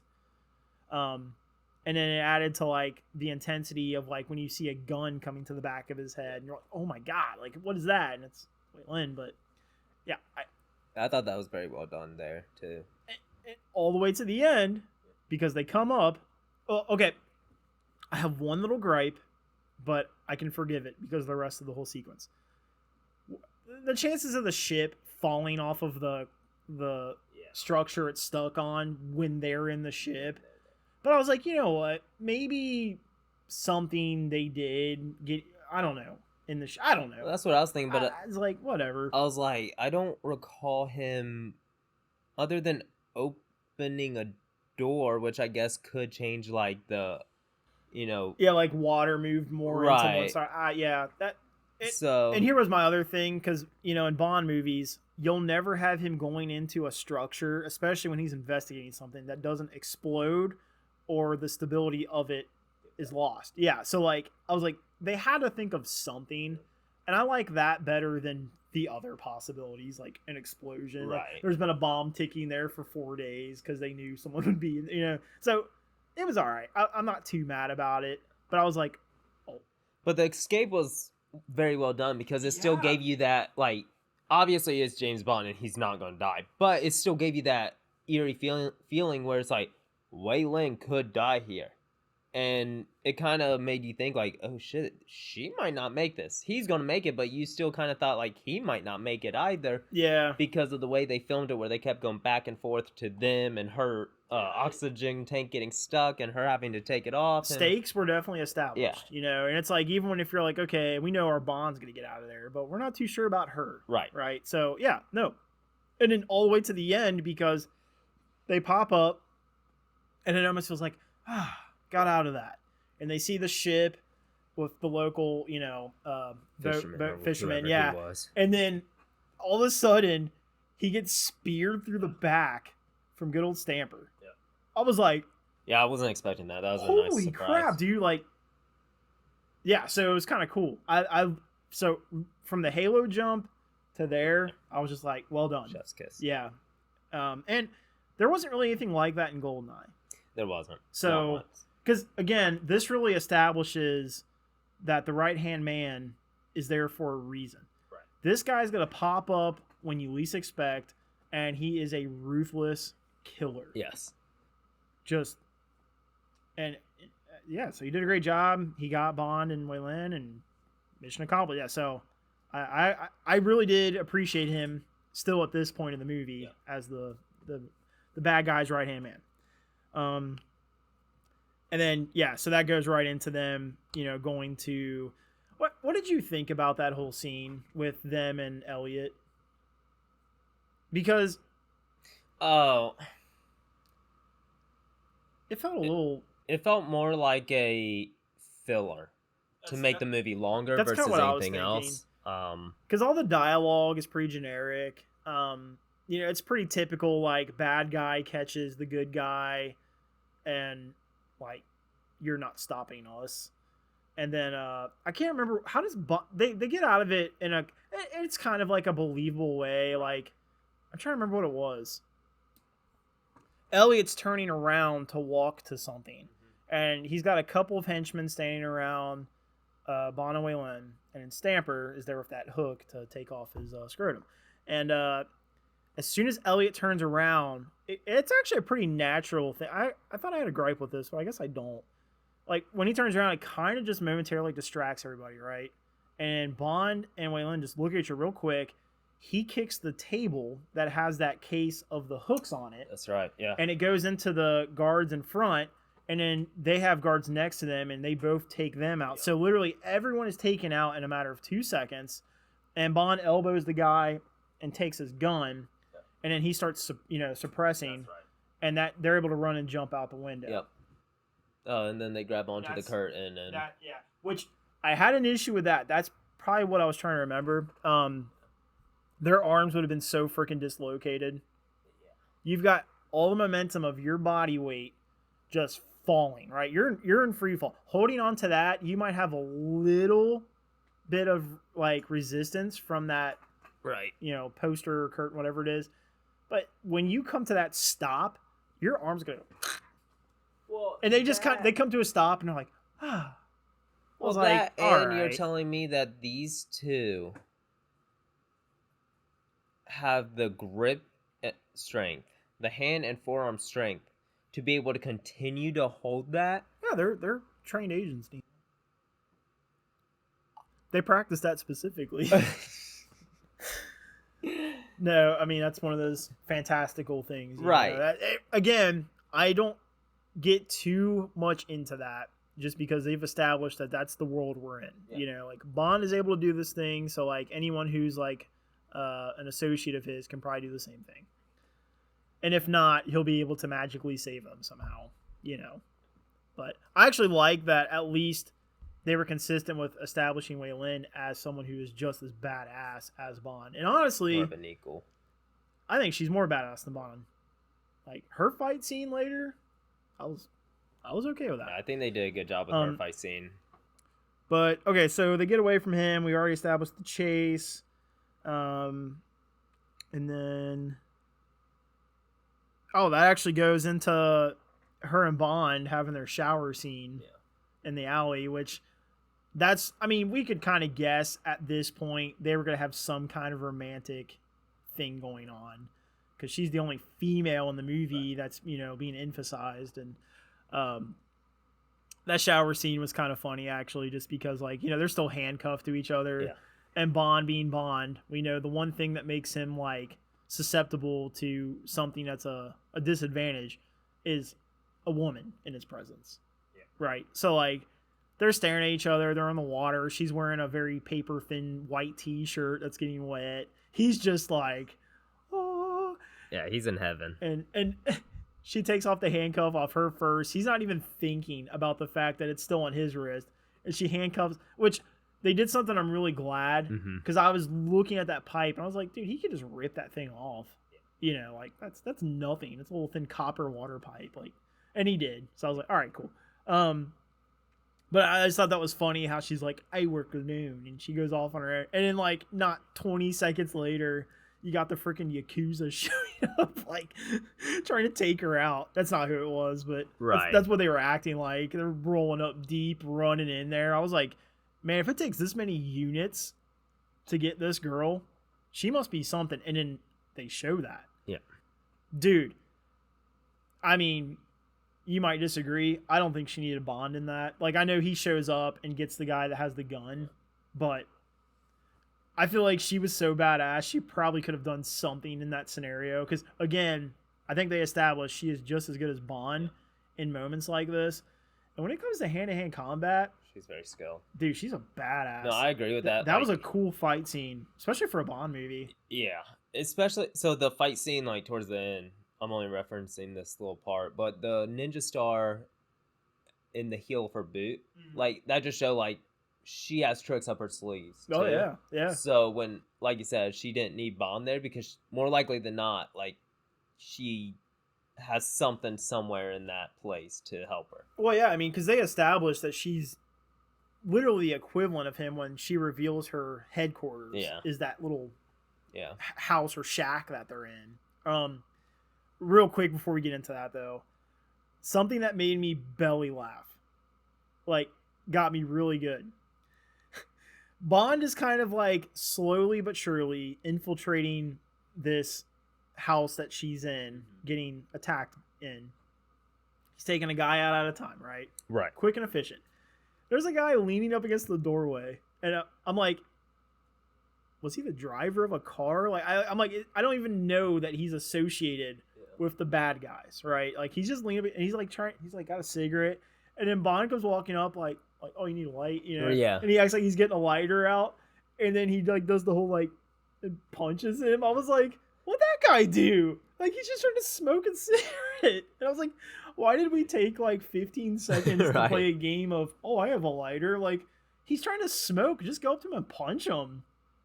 Like, why did you have to play a fucking mind game with him? I was laughing so hard. I was like, that was completely unnecessary. Like, I think you're just punching Asian guys. Like, I don't think you're actually like... It's like, this dude's just chilling trying to smoke a cigarette. Like, I honestly felt like he could just walk past him and the guy wouldn't have cared. He probably would have been in the street like, does anyone have a lighter? Like, so yeah, it added like this whole element of comedy to this moment that I wasn't really prepared for. No. And if I'm going to be super nitpicky, I would say that was completely unnecessary or justified, but it made me laugh so much that I'm okay with it. I was like, all right, Bond's a dick. And then he goes in and saves Wei-Lin, you know, perfect timing. Of course. It's like if he hadn't done that whole song and dance with the cigarette guy, he would have gotten there earlier to where the guy couldn't have even drawn a gun. Right. I don't know. Whatever. Anyways, so yeah, we get to her HQ, which she reveals like computers, weapons, all that shit. He's like, oh, looks like home. Yeah. He has to let us know that, you know.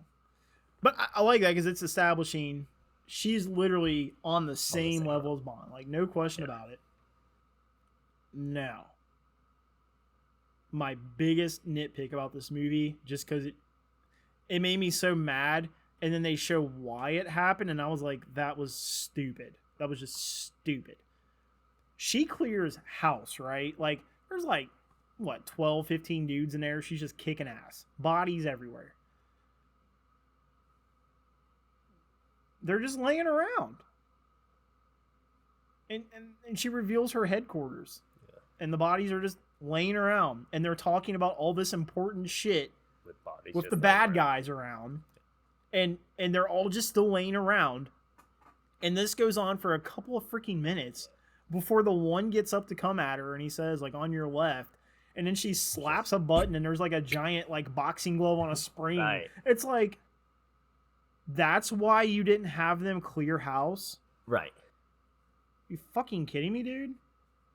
I was like, that's dumb. That was. It was just dumb. And it didn't even make me laugh. No. Like, it happened and I was like, okay. Because the whole time, I was like, are they going to address all the bodies still in this HQ that she just revealed? Like, that top secret as fuck.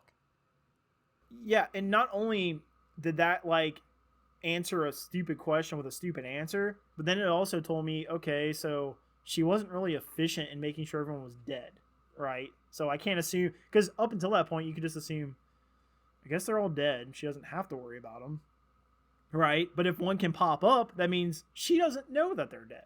Well, that's the thing, though. So it's like, I don't recall her, breaking anybody's neck or, like, apparently killing them. It was, she was knocking them out, if anything. It'd have to be like palm strikes behind an ear and shit, you know, like stuff that can actually kill somebody. So why?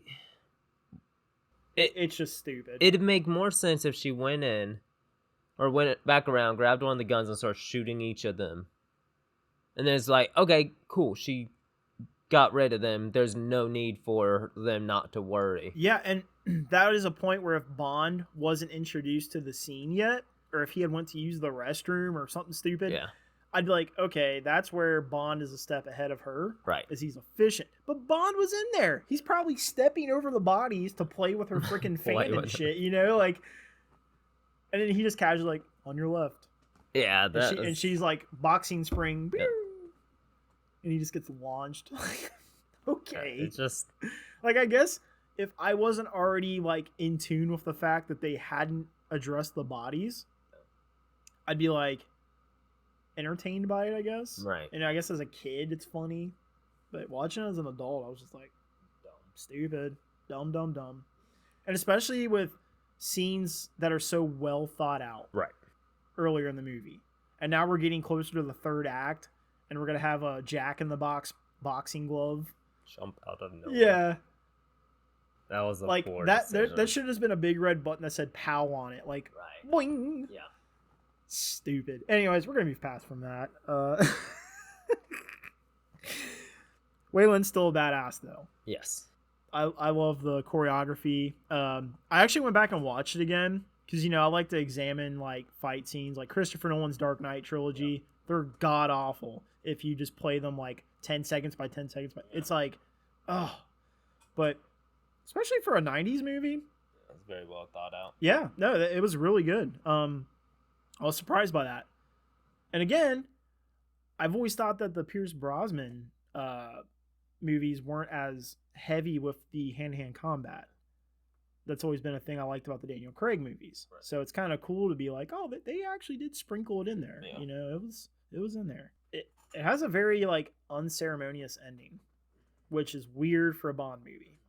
Yeah. Like, especially after GoldenEye, because in GoldenEye, you have like the president's military showing up with fireworks and kazoos and shit. Like freaking Naboo celebrating the end of the droid federation.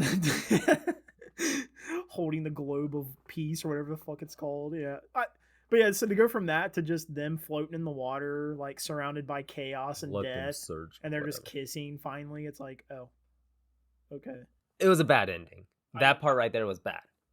I'll be honest, except for Elliot's death, I don't like the ending. I like Wayland Clearinghouse. Yeah. Oh, okay. But so I was already like expecting that at this point. Right. So it didn't surprise me. I was like, okay, she's doing her thing. Bond's doing his. But when they infiltrated the ship, like they initially just got on it, I never once felt like they might not complete this mission. Never. And that bothered me. It really bothered me. Like, and here's the other thing. Elliot Carver, who has shown like he will not hesitate to kill, he won't hesitate to fire, he won't hesitate to do whatever he needs to do to complete his goal. You have Bond beaten, out of breath, leaning up against this computer board. You've got a gun pointed at him.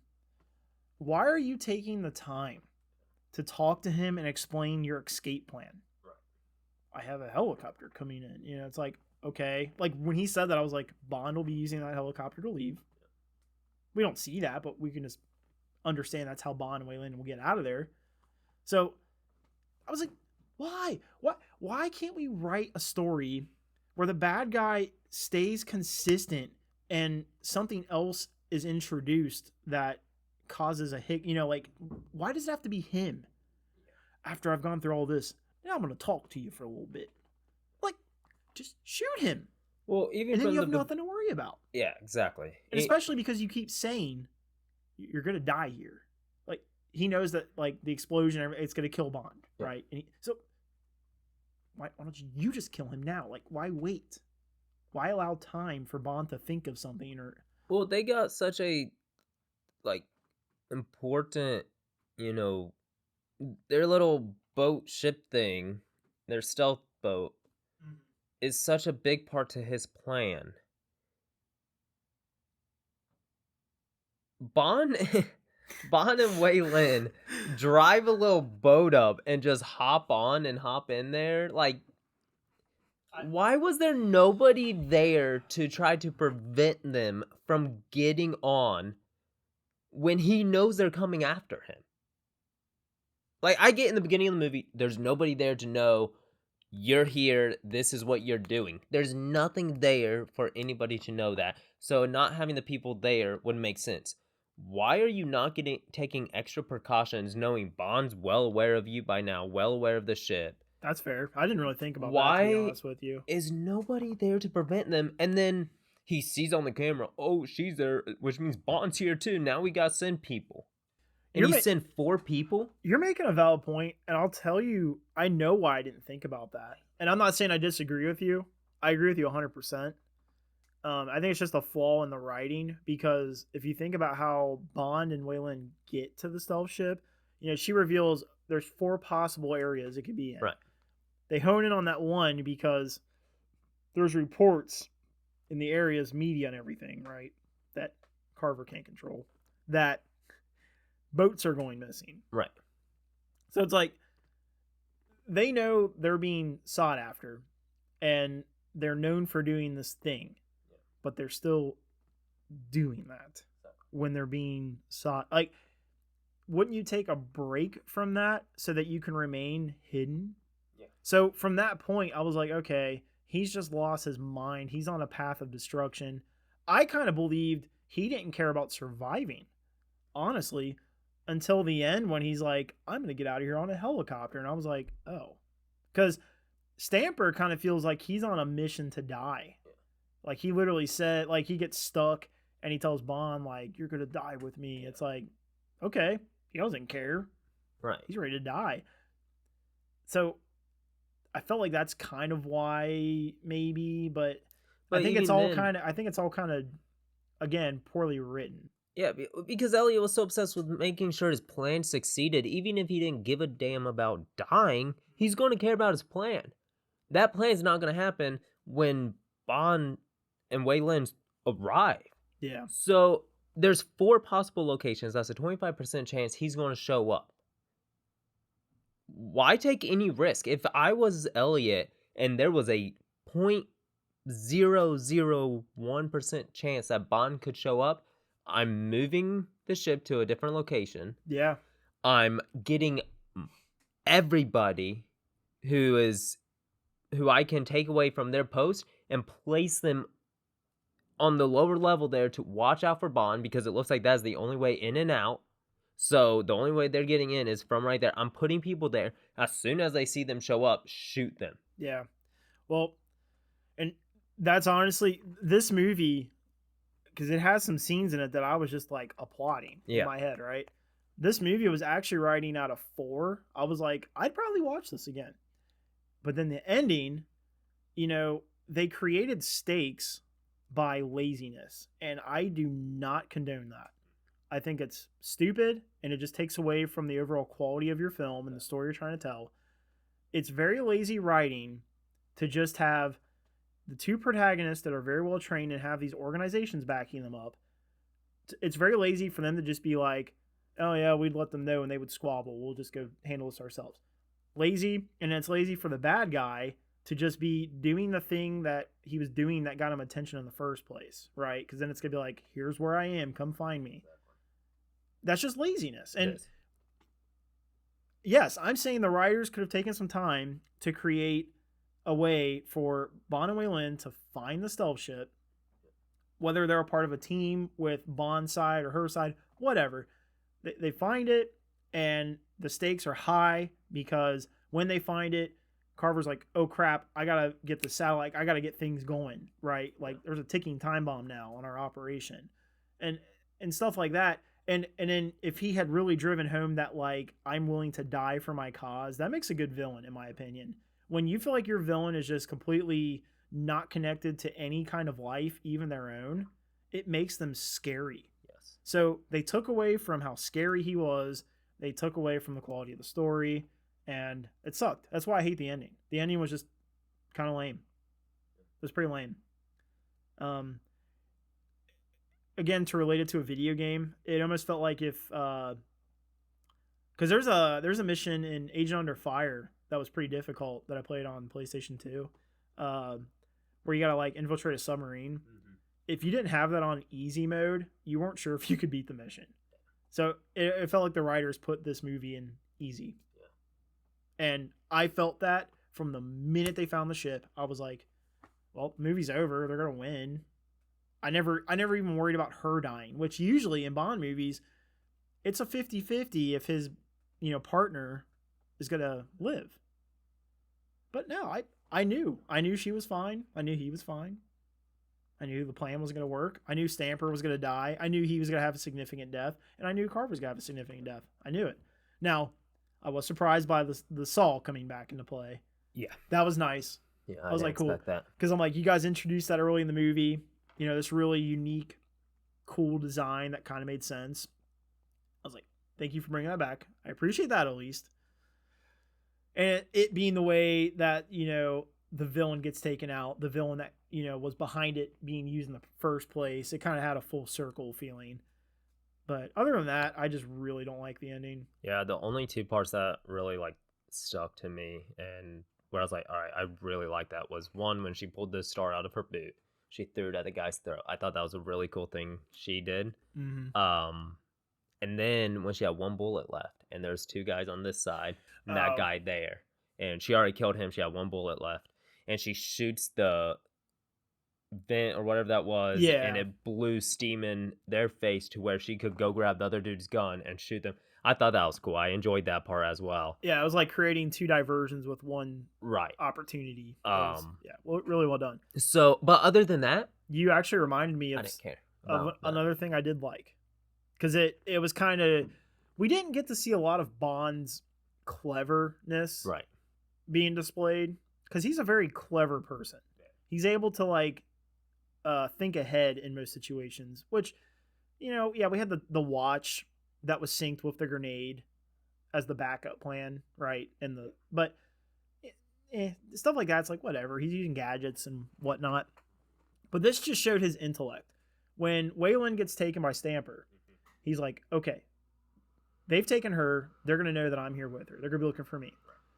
So he has the guy who he's already incapacitated, and when Stamper is like looking, he has that body hanging out like it's Bond looking, and Stamper thinks it's Bond and shoots, and then the body just falls in the ocean. That was brilliant.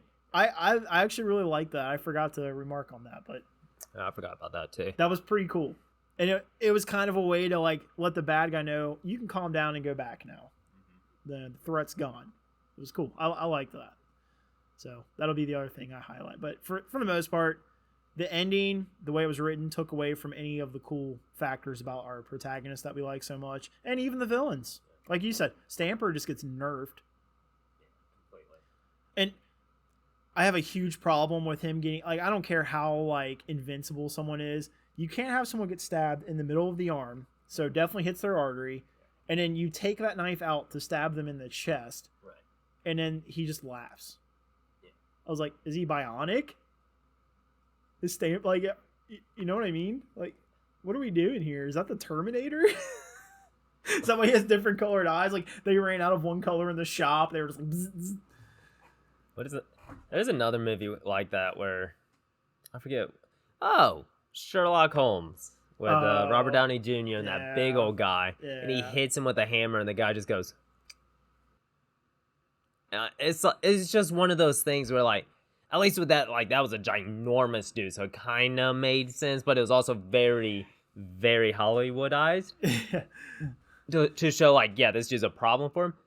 But a guy like Stamper getting stabbed, like you said, in the freaking arm where he did, and then in the chest, would not just be able to rub dirt on it, and then there's no blood to follow. No, like no blood at all.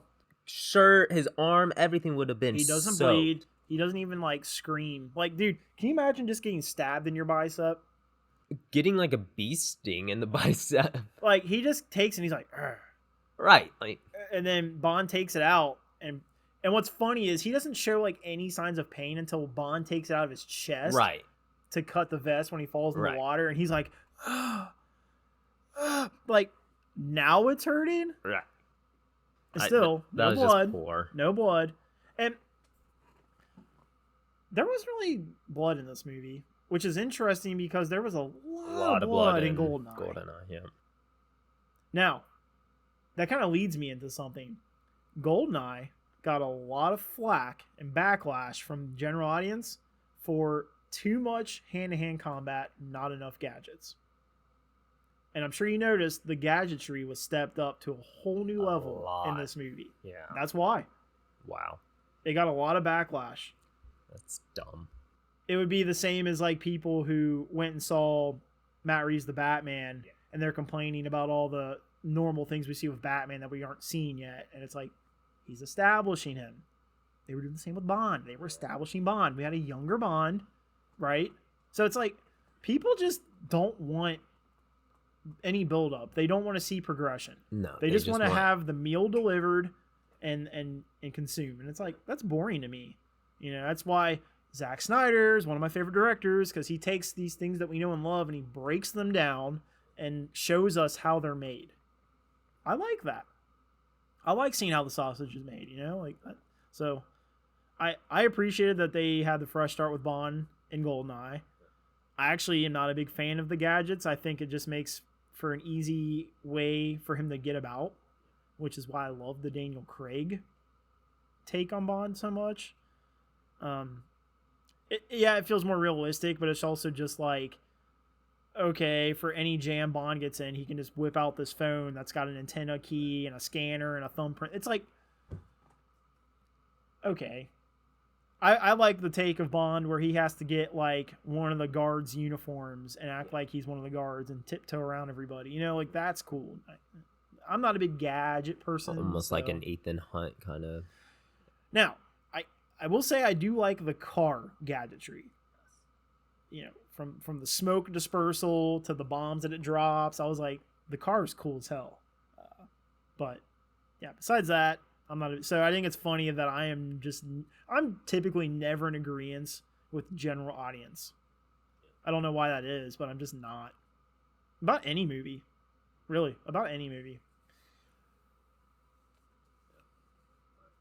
But overall, though, you know, without the movie as a whole is definitely an improvement from GoldenEye. Oh, much better. It was better written. It was, you know, the characters themselves were better portrayed. And like I said in the beginning of this podcast, you know, I think that was just, you know, Pierce and Judy, mainly because they were in the last one, but those two did a fantastic job at really filling in that character and bringing them more to life. And, yeah, you know, a lot of that is the build up to those characters. And, you know, in most movies, the actor who portrayed if there's another movie with the same actors, they're going to do better the second time than they did the first time because they know the character more. They, you know, they have more experience in that role. So yeah. Overall, it was definitely a better movie than the GoldenEye one, and I'm satisfied with it. But when we break it down the way we did, there's a lot of stuff that was still wrong. Yeah, there was a lot wrong with it. But I do think overall I had more positives to say. 100%. So that's good, and I'm excited for the next one. Yeah. I'm also curious to see if Wei Lin is in that one because it's the World Is Not Enough one, correct? Yeah, I looked up the casting of that, and she is not in this. Because there are Bond movies where if the female survives, the next one will start with her, but usually will get killed off early in the story. So she is not. I was kind of curious, especially with the way it ends. Yeah. You know, it's a very open ending. I mean, Oh, she was in Shang-Chi. Oh, really? That's cool. Oh, so speaking of other movies, it just made me think of some kind of crazy fun facts. I'll start with Gerald Butler. So I didn't recognize him in that scene. And then when I was doing research on this, I went back and watched it, and I was like, that is a young Gerald Butler sitting there. Like, he just turns around and talks to Bond real quick. I was like, that sure is him. Carver, who I would say at this point in the Pierce Brosnan run is the best villain. I like him way better than Alec. Or just the typical evil Russians in a movie. Right. Anthony Hopkins, our sweet, sweet Hannibal Lecter, was originally cast to play him and was on set for 3 days and left. Wow. Apparently this movie almost didn't happen. This movie had a lot of controversy behind the scenes with the staff in terms of the production crew, the actors, the studio. There was a lot of stuff going on. Differences in opinion, differences in direction. So, like, what's funny is I actually read that before I watched this movie. Because I always like to kind of read about, like, what was going on when a movie was being thought of, like what inspired it, whatever. So obviously we know what inspires these movies, but yeah, apparently at the time, because they were still like unsure about Bond after, you know, License to Kill flopped in the 80s. They have GoldenEye as a reboot, and it got mixed reception, but it was overall a success with the box office compared to budget. But again, it had backlash. People were like, "That's not Bond. That's me. We need gadgets." Oh, it was too violent. I forgot to tell you that. It was too violent. So that's probably why we didn't see a lot of blood. But with that being said, understandably so, there was a lot of chaos. Pierce Brosnan's actually been quoted saying that was the most chaotic movie he's ever been a part of filming. Oh, wow. But dude, Anthony Hopkins almost played Elliot Carver. Can you imagine how iconic that villain would be with Anthony Hopkins playing it? I feel like he would have been a lot more terrifying of a villain. Dude. Because of the way that Anthony portrays his people. Yes. And he would make the actor that played him in this feel like a TV actor. You know what I mean? I don't want to say CW, because he did a great job with the role, but it would just put this villain on another tier for me. Very similar to Christoph Waltz in the Daniel Craig movies. I'm a big fan of Christoph Waltz in general, and when he's playing a bad guy, like he plays the Jew hunter in Inglourious Basterds, like it's one of his iconic roles, of course. But I'm a big fan of his, and him being a villain in Bond, I was like, oh man, yes. Anthony Hopkins had been in this. Oh my god, dude! I read that and I was like, taking it to a different level. What did you guys do to freaking push Anthony Hopkins? Like, how do you reel in that monster of a talent, and you let things get so bad he walks off the like he was it, man. He was it. He was on set for 3 days and he left, and apparently he left on really bad terms. Like he didn't communicate. He just left. His representation had to communicate with everybody. Yeah, he was done. He was done. Dude, that's messed up. There's no like direct quotes about it, but he apparently just, from what people have said, he was unhappy with how unprofessional it was, how there was no direction, and he felt like it was just very chaotic. Chaotic is a word that's used a lot when describing the production of this movie, so it's pretty interesting. So that just tells me that Roger Spottiswoode, or however the name... It's an interesting last name. Yeah. That just says that he dropped the ball.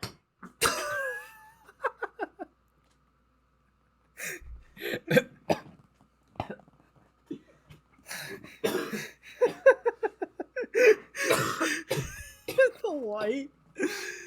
Oh my gosh. Just gonna pretend that didn't happen. All right. Yep. Wow, Put trash can under the light. Right. That's how I get it in there.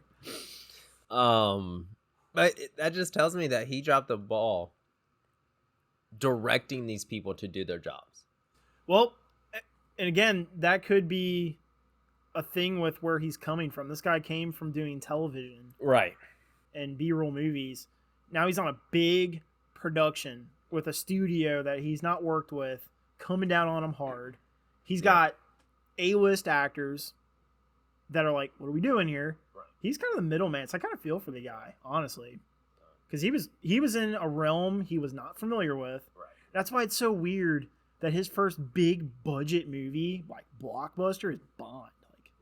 Like, I was really surprised he didn't have something big in his... Prior to that. I don't know. But again, I mean, with everything considered... He did a good job. I think this movie was well directed. I'm very satisfied with his direction and the way he made it. And but even, it sounds like the behind the scenes aspect is where he dropped the ball. And it's really a credit to everyone involved, because I think all the editing was done really well. Yeah. Most of the special effects and everything were like great. A lot better. Everything sold to me. And not only that, but usually when you have like a hasty work environment on these sets, it comes through in the actors. They don't give the performance they would normally give. Right. Didn't notice that with anybody. It might have fueled them to perform better, actually. But either way, I was okay with all the performances in this. Yeah. It really was. So yeah, it's kind of crazy to know that there was this fire underneath all this, because you really wouldn't tell. And maybe it had nothing to do with Roger at all, and maybe it was, the production companies themselves. Maybe it was something else, and it was out of his control completely. Yeah. And I could be just completely throwing him under the bus for not no reason, but like wrongly. You know? So if I am incorrect, it's nothing against him or anything like that. It's just that's the way I'm seeing it. And like I said, I could be completely wrong that it falls on him, even a little bit. But I just feel like as the director, he should be making sure things like that doesn't happen with such a big name movie, and having Anthony Hopkins, like, especially, like, he's big now, but at that point in time was when he was thriving in this industry. He was red hot. Yeah. Red hot. Like, if he's in your movie, that movie's a success because of how great of an actor he was and still is. It kind of spoke a lot to me about how much faith they had in this franchise after GoldenEye. It's like, yeah, there might have been some backlash and things they were uncertain about, but overall, they knew that they were sitting on a hot commodity, right? Like, they knew that this was something they needed to expand on, so they were putting budget out. They were trying to have A-list actors come in, and yeah, Anthony Hopkins. It would have been really interesting to see him and Pierce Brosnan on screen together. Right. That would have been cool. I'm upset that didn't happen. Yeah. Nothing against the actor who did play Elliot, but I'm just saying that would have been cool. Yeah. That's all I'm saying. But I mean, it's no different than saying I wish Michael Keaton could have kept playing Batman after Batman Returns. Right. I love Val Kilmer in Batman Forever. Yeah. Don't like George Clooney. But if there had just been a continuity of the same actor, that would have been cool. Yeah. And really the same director, but getting ahead of myself. Anyways. So yeah, anything else you want to say about this movie? No, I mean, I've made my piece for this today. Like I said, I think they did a good job overall with the movie. Do you feel a little bit more excited to watch the next one? I do. Because I do. Like, GoldenEye, I was like, I saw that. I was kind of dreading this one, honestly, a little bit, because same. I didn't know what to expect. Dude, same. That's so crazy, because I remember loving these Bonds when I was younger. But, again, like I said, when you watch it as an adult, you're just able to, like, analyze it to, like, even if you're not trying, you just recognize things. And it's just like, and it's things kids don't care about. So, but I'm excited for the next one. I am too. Like, I'm actually, like, looking forward to sitting down and watching it and seeing what they do with it. The next one is not the one with Halle Berry, correct? The World Is Not Enough has... No. Yeah, I'm gonna say that one came out, I think, in like 2000, 2001. Yeah, so we're getting there. Yeah, because this one came out in 99. Yeah. Because they come out like every 2 or 3 years. Yeah. Yeah, it's got Stephanie Marco. Oh, I'm guessing that's a French name. I actually kind of remember that, dude. Marco. Okay. I actually kind of remember that movie. It's good.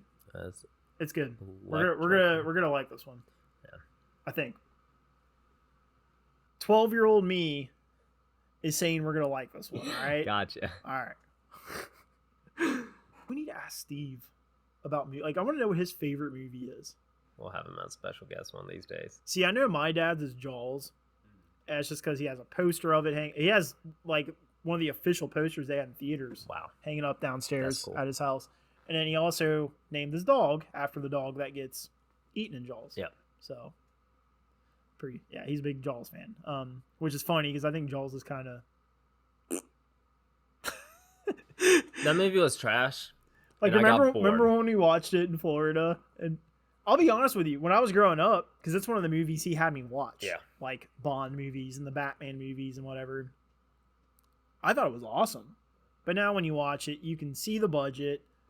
You can see the cheesiness in the writing. Now, my dad's favorite character is Quinn. He's my favorite character as well. He's the one that does the nails on the chalkboard. Yeah.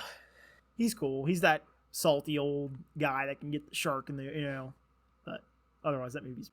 But a lot of these movies, like in that time period, they were excellent, and we're watching them with the movies that we've grown up with, and even then, it's changed to what we're used to watching present. We're going to IMAX, and we're getting thrown into freaking Avatar in 5D, right. Where James Cameron is literally just like teabagging us in the face with his $4 billion budget and VFX. That's what we're used to now. Yeah. So go from that to watching a movie that was made in 1995. It's like, okay. It's hard, and that's one thing that, at least with myself, and I can feel pretty confident to say I speak for you three, is that's something that we keep in mind, or at least try to keep in mind while we're watching it, is it's a different time period, and it's, different style of filming, different everything, blood. Yeah. And we've said this in the past, blood was never a big deal back then, but it's a big deal now because we're aware like that is usually what makes a movie seem a lot more realistic versus then where, nobody cared about that kind of stuff. They only cared about the storyline itself. Mm-hmm. So it's just a different time period. Like I said earlier in this podcast, if we were to watch, some of these movies back then, our views of the movie and our discussion would be, 100% different, or could be 100% different versus. So time and place can really change your perspective 100%. On these movies. And yeah, I mean, if we could just go back and watch this movie in theaters when it came out without the knowledge of what we've seen since then, we'd probably be blown away. We'd be saying that it's the best movie ever. Everything looked so real, so legit. It's just funny. That's how movies work, though, But I remember playing, Madden on PlayStation 2 when those games came out, where I thought the graphics there were iconic. Yes. And now I go back and I see, clips and stuff of, Madden or, even Star Wars games back in the day that I'd play. And I'm like, that is trash compared to what we're used to today, where it looks like real people. I remember, you've played Grand Theft Auto 5 now. Yep. Okay. I grew up playing Grand Theft Auto games from Grand Theft Auto 3 and on. Grand Theft Auto 3 at the time was mind-blowing. I actually got the combo pack with it in Vice City. I played those religiously on the PlayStation 2. Loved them. I thought they were top tier. And then San Andreas came out, and I was like, whoa. Dude, I was trying to play Grand Theft Auto 3 like a month ago. Yeah. I put it on my PS2. I was like, get some nostalgia going. I couldn't even play it. Yeah. I couldn't play it. It was so bad. I was like, what is going on? Right. So, yeah, it's crazy how, like, even within your own brain, your perspective of this thing can change.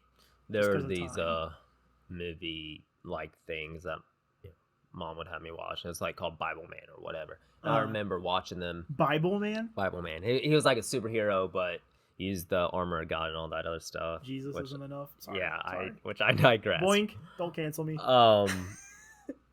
But I remember watching them and thinking like, oh, this is so cool. It's kind of like Star Wars because they had like yellow sword like things and stuff. It wasn't glowing like Star Wars, but like, wow, it was like on that level as a kid. Like I was young. Like I was less than probably 9 years old at the time. Right. And then I tried to watch it a few years ago just for the nostalgic. Like, okay, was it really as good? And I couldn't get through 10 minutes without laughing my ass off. I was like, oh my God, this whole thing is just cringy. And I will say, though, like, for you, as someone who grew up in a religious environment and you weren't, privy to the things that kids like me, because, I grew up watching Beavis and Butthead and playing a game where I could go shoot people if I had a bad day at second grade. I had to play E-rated games. Yeah, so I'm sure for you that was really freaking cool. Right. And it's actually cool that whoever made that thought to do that. Right. Because when I was going to Sunday school and stuff and going to church camp, I was like, like, can we go play Egg Hunt again? Can we do something that doesn't involve I'll show you an image that we're recording and stuff. So that's kind of like what it looked. Not that, but like that. So like it was kind of a cool concept. I'll make sure to bring this up for them to see if they're not aware. He does have a lightsaber. Right, like so like it was a cool concept and it wasn't just him. That's wild. Dima, this is wild. I did not know this was a thing. It was a group of them. I remember this one. That dude freaked me out a little bit. So wait, does he have movies? Yeah, they're like movies and stuff. And like he had like a green one and stuff. I didn't know about the cartoons at the time. Like it was just like this, but it was like really cool stuff at the time period. And now that, you know, as of a few years ago when I watched again, I was like, oh, that's like cringy and it doesn't even look real. This one was real good too, at that point in time. But like, they kind of did it, and they were, you know, sort of in like the, it was like almost a live audience, but it's like a movie at the same time kind of deal. Oh, okay. And like that's a perfect example. Does he break the fourth wall? That actually looks cool. Kind of, sort of, like, but it was like really cool stuff back then. But now watching it, it's like, you know, oh, that's trash. That's like, I loved Power Rangers. Yeah, that was the actor there. And oh wow.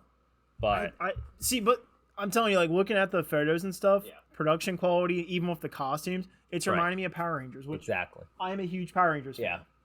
Grew up watching them. Yep. Same. I went back to watch the series a couple years ago. It was on Netflix.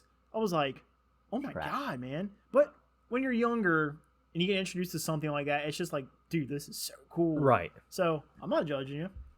No, but I mean, think it's cool that exists though. Like, and like you said, like coming from, you know, it was a very smart move on those people's part for, like you said, people who like me who grew up more in the religious home. When you're young, I'm speaking from experience, it's hard to get a kid to be into religion. Yeah. It really is. And sometimes they just have a natural curiosity about it. I did not. My sister did not. Yeah. We needed stimuli to be interested. We needed the egg hunts. We needed, or scavenger hunts, I should call them. We needed that. We needed the coloring books. We needed the movies. We couldn't just sit and read and talk about it. Right. Like it was boring to us. And we didn't have a religious upbringing, but we had religious people in our family that really thought it was important for us to go and decide for ourselves. Right. I'm glad. Right. I'm glad we did it. But still, when you're a kid, you need that. Exactly. So that's brilliant. That's brilliant. I probably would have been a little bit more into it for a little bit longer if I had been. But I mean, I bring all that up because, like, the time period, you know, back to what we were saying, where, like, you'll watch something or play something from, you know, growing up as a kid, and then you go back to it years later, and just the difference in opinion of it. Yeah. You know, the whole, like, religious side aspect of part of it, but, like, the production, the acting, and all that, like, you can just tell is like, wow, that's bad. And I said that to Dad because he was in the house when I was watching it. And I was like, this is rough. And he goes, yeah, now you know how I felt when you were watching them all the time. Poor Steve. But, no, like, it's just, you know, times change your opinion on things. We could be watching Zack Snyder's Justice League, you know, 40 years down the road and be like, oh, wow, the CGI and stuff is trash. See, that sounds so ridiculous to say, but you're right. Exactly. You're right. Like, it, you know, we watch it now and we're like, dude, I mean, and my honest opinion, the CGI is phenomenal. The acting is, everything about it is like perfection with the way it was made and the acting and everything else, the writing, all of it. But if I look into the future 40 years down the road and we're used to stuff at that point in time, we could be thinking like, oh, like that's a little rough. Well, just, you know, we can do what, you know, people in the 90s or 80s used to do when it came to movie production or anything in life. We can sit here and think of what's possible that they haven't done yet.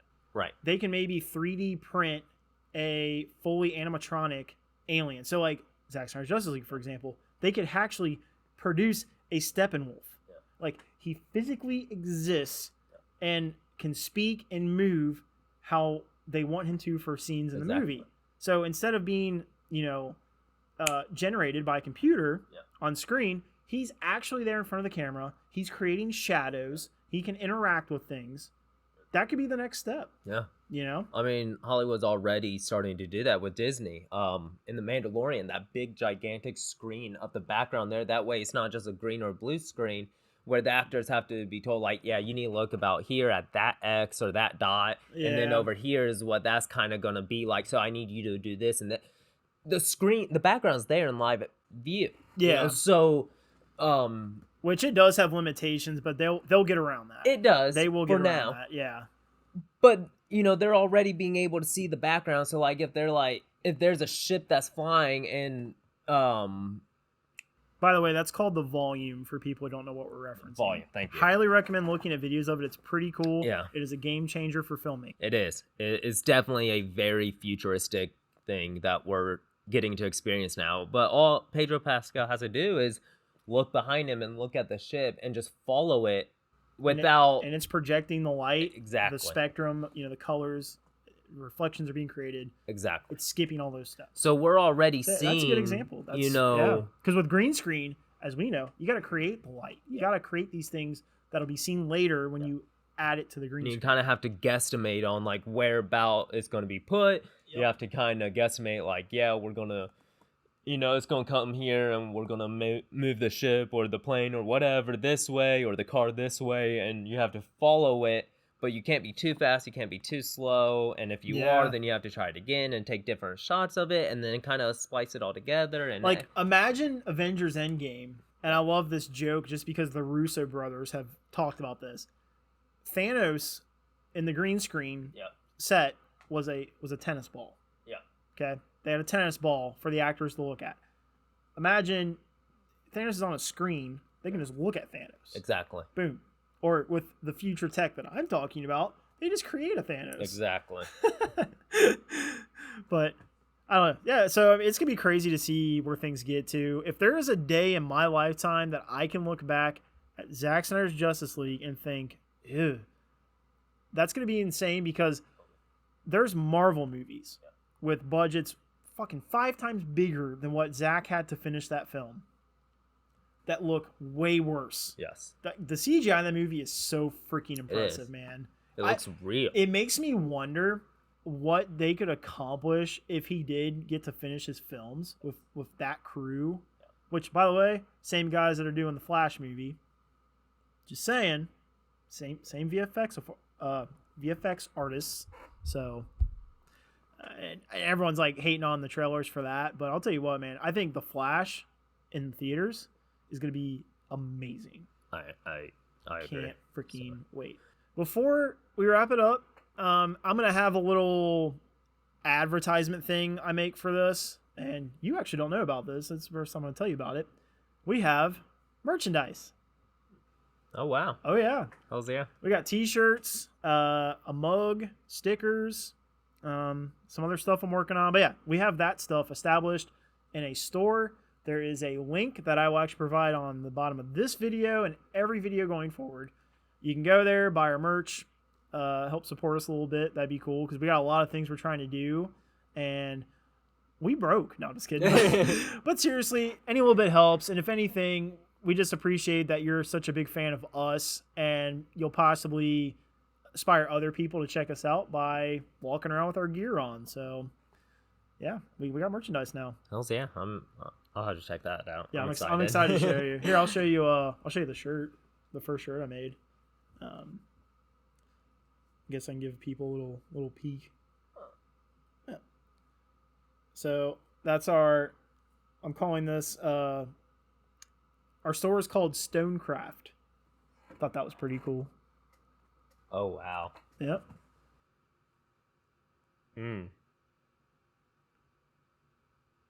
Yeah, so we have standard t-shirts. We've got the tri-blend, the comfort tees. They're premium. They're couple more dollars, but worth it if you ask me. Very comfortable t-shirts.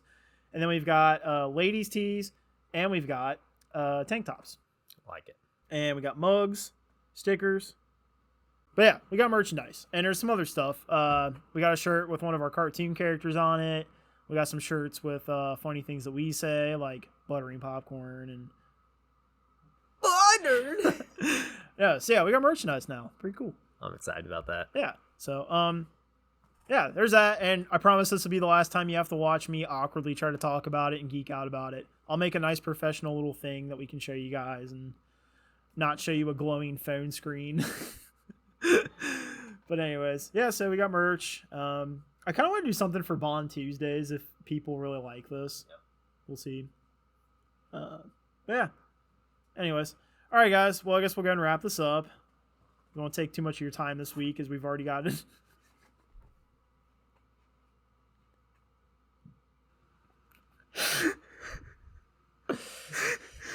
I was a football I don't player. know if that was worse than mine or not, but it was so much more like drawn out.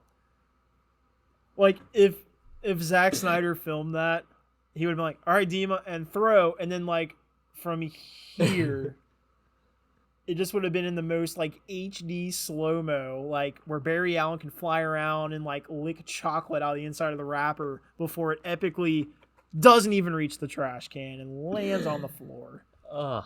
You guys, I'll give you guys a little peek behind the curtain. Why not? This is our freaking show. I don't think anyone else on YouTube's doing this shit. I can't see where I'm. There. Alright, so there's Dima. And this is where our fat asses sit and eat candy and totally. Look at this. Look at this. This is my can I threw, right? Here's what I did. There's the trash can, right? Here's a light fixture. I did this, right? Well, that was actually better than what I did. It bounced off that and landed down here. That's why we were laughing so hard earlier. So, yeah. Anyways. I feel like I just broke YouTube walls. Like, I like extremely broke the fourth wall. Went to like the 6th wall, 8th wall. To where like, well, now like other YouTubers are gonna like be experiencing malfunctions on their end. Like this like proverbial like fourth wall that just exists for YouTubers in general. Like we already talked to you guys, but now I just picked you up and threw you around a little bit. Every episode where we're launching stuff, we're aiming for that trash can, and 9 times out of 7 we miss it. So that's where we're at. And I've made comments about how we need to get a backboard for it. But honestly, I'm pretty sure it could be up against a giant wall that completely cuts off this side of this room. It would not even hit the wall. It would probably do what Dima just did. Anyways, all right, back to my outro. Thank you guys for tuning in. This has been another episode of 007 Tuesdays. Hopefully you enjoyed this coverage. And next week, we're going to be covering Super Slow-Mo Point. The world is not enough. The world is not enough. It's adorable. And I am more excited for that one than I was for Tomorrow Never Dies. So we're making progress. But anyways, thank you guys for watching. As always, subscribe, follow us, do all that stuff. Hit the thumb on hand, whether it's up or down. We don't care. We're just here to have fun until we inevitably get canceled. It's definitely going to happen. But yeah, seriously, thank you guys. And check that link for the merch down below. Really appreciate it. But yeah, till next time. Bye.